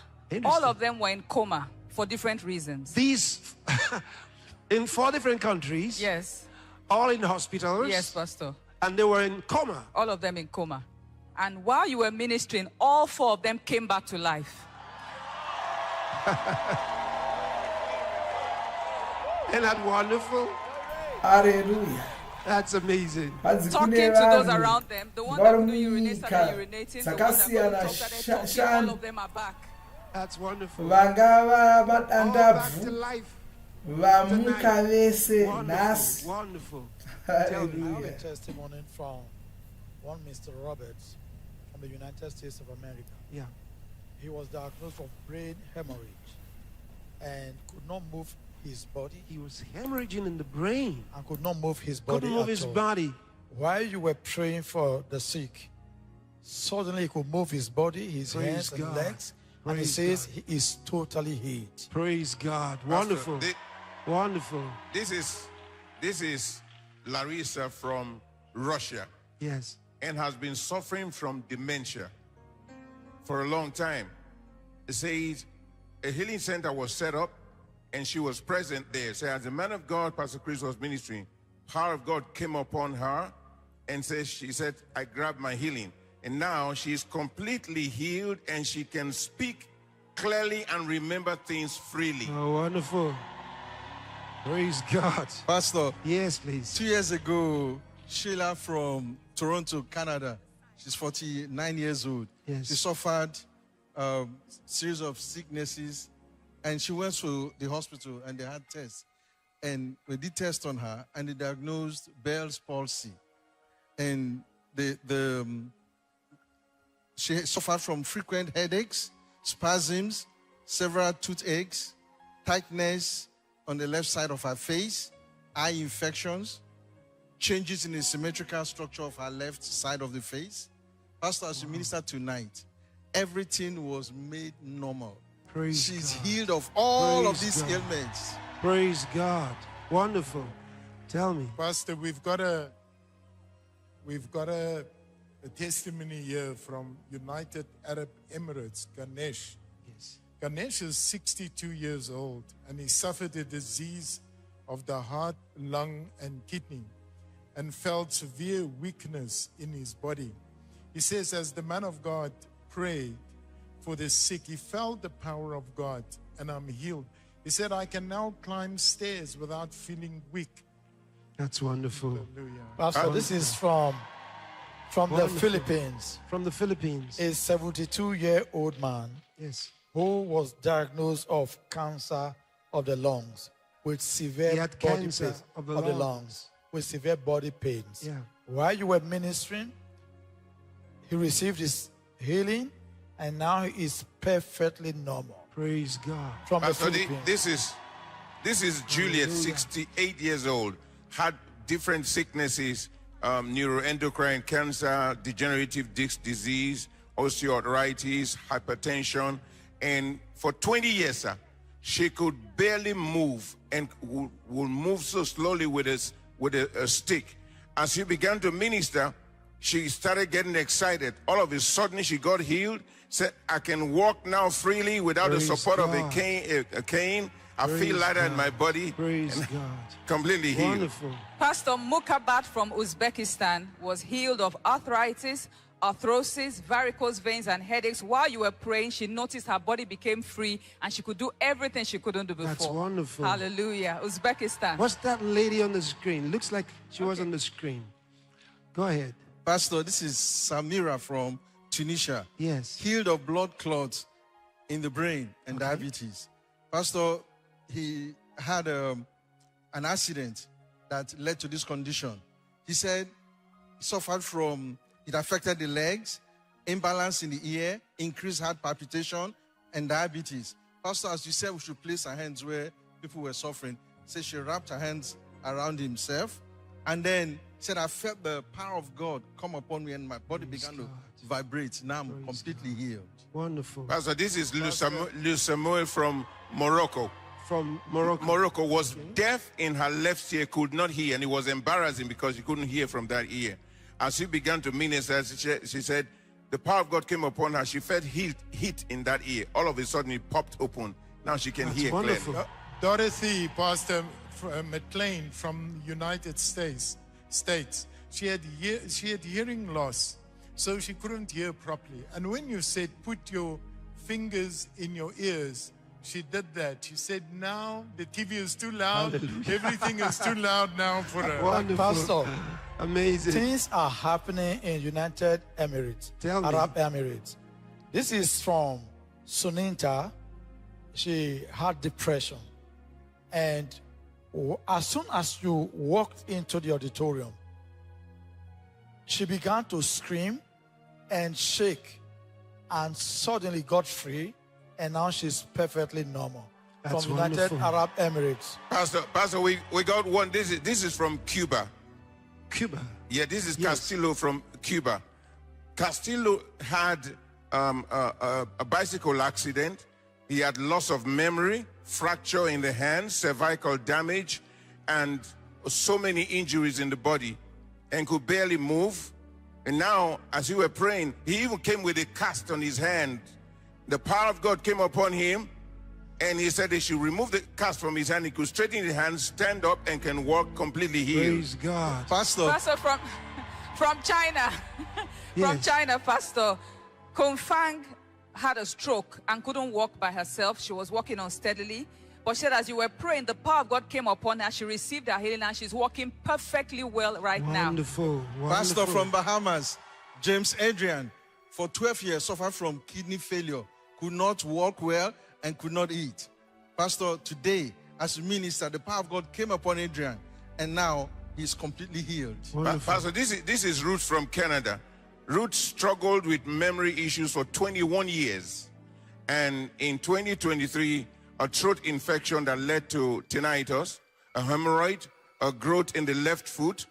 During the healing stream said, as the man of God ministered, all of these conditions disappeared. So my memory is restored, the tinnitus is gone, the hemorrhoid vanished, the growth on the left foot completely disappeared. I thank God for this healing. Pastor, I've got Pavan from Bangladesh. This is amazing. He's been mentally ill for more than 1 year. During the healing streams, as the man of God ministered to the sick, he suddenly became well, stable, and could communicate. Those at the healing center were in awe by the power of God in demonstration right in their Bangladesh. That's This is from the island. From the island. Okay. Rebecca from the island Yes. had suffered pain on her knees for 14 years. But while you were ministering, she got healed and now perfectly normal. Glory to God. Pastor, this is from Poland. Yeah. You know, I'm just thinking, I want to round off. Tomorrow, we're going to share a lot of testimonies. We're going to share a lot of testimonies tomorrow. But I want to round off so that you have time to give God praise on your own when you get home. You're going to have to thank God for what He's done for you, what He's done for your loved ones, what He's done for other people. The Lord is gracious. The Lord is holy. The Lord is righteous. Hallelujah. First, the orchestra will play and will give an offering to the Lord today. So use the details on the screen and give an offering to the Lord. And make sure you keep sending in your testimonies. Don't stop sending your testimonies. We'll share a lot of testimonies tomorrow. But even if we don't get to share your testimony up here, we still need to have them. It's very, very important. Very important that you share your testimony. Oh, thank you, Lord. Thank you, Lord. Thank you, Lord. You know, the power of God is something that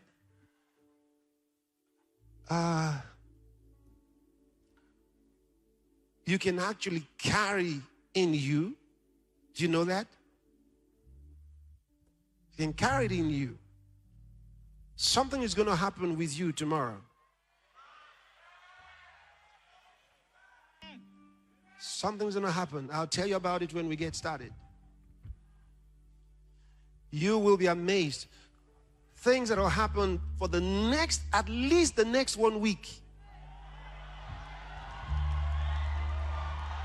I'll tell you about it tomorrow.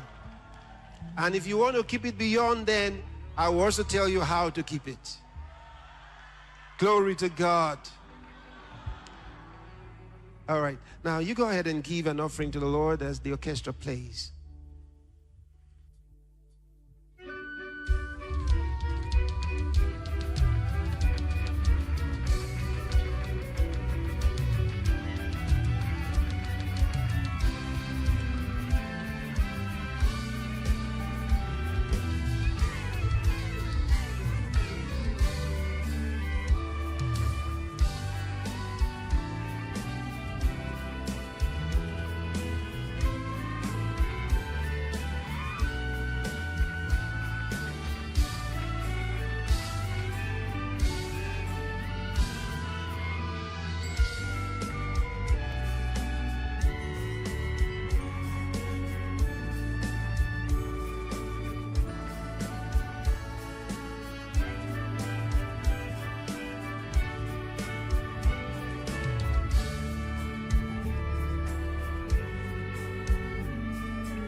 Glory to God.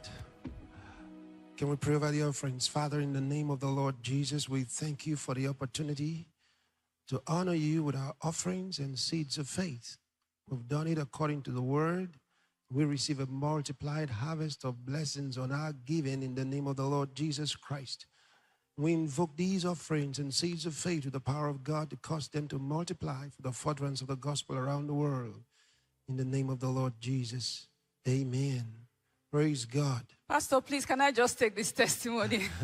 In one of our healing centers, tell me. A woman brought her dead child there just now. The child was sick in the home and died. Carried the child to the healing center, and you were praying at that moment, and the child came back to life. Praise God. Hallelujah. You know, it's wonderful. It's wonderful. Every Healing Streams program that we have had, except for the first one, all of them, the dead have been raised. It's amazing. It just keeps happening. It just keeps happening. There's one reason. Jesus Christ is the same. Right? He says, go tell John what you see and hear. He says, the blind receive sight. Come on. The deaf hear. The lame walk. The lepers are cleansed. The dead are raised. He said, the poor have the gospel preached to them. Jesus Christ is the same yesterday, today, and forever. Hallelujah. Glory to God. That's wonderful. That's wonderful. That's wonderful. That's wonderful. How can you explain it? How do you explain it except that it's God's work? How can you explain it? Whether I'm speaking directly, or it's on the phone, or it's on TV, or even a pre-recorded program. That's what has happened. Or the magazine, or the Rhapsody of Realities. All of them, the dead have been raised several times. How can you explain? It's beyond human explanation. There's no way to explain it.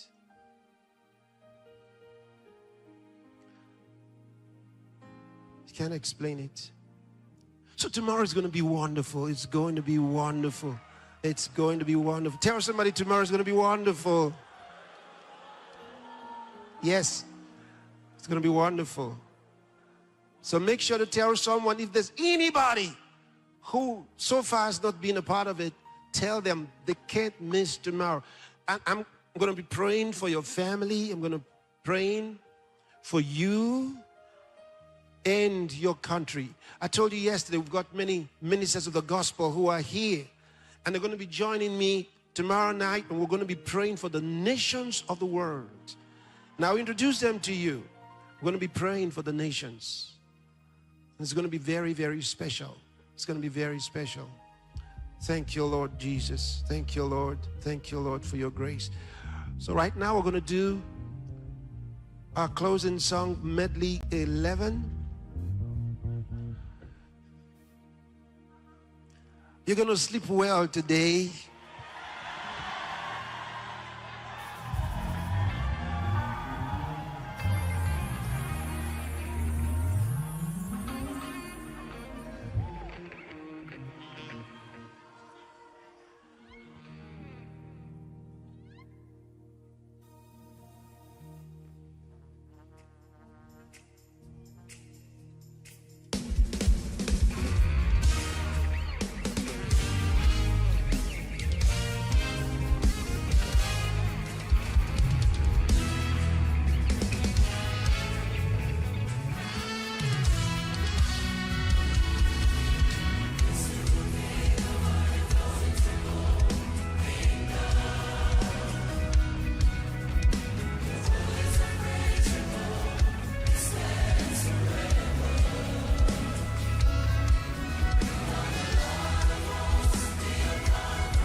bless you.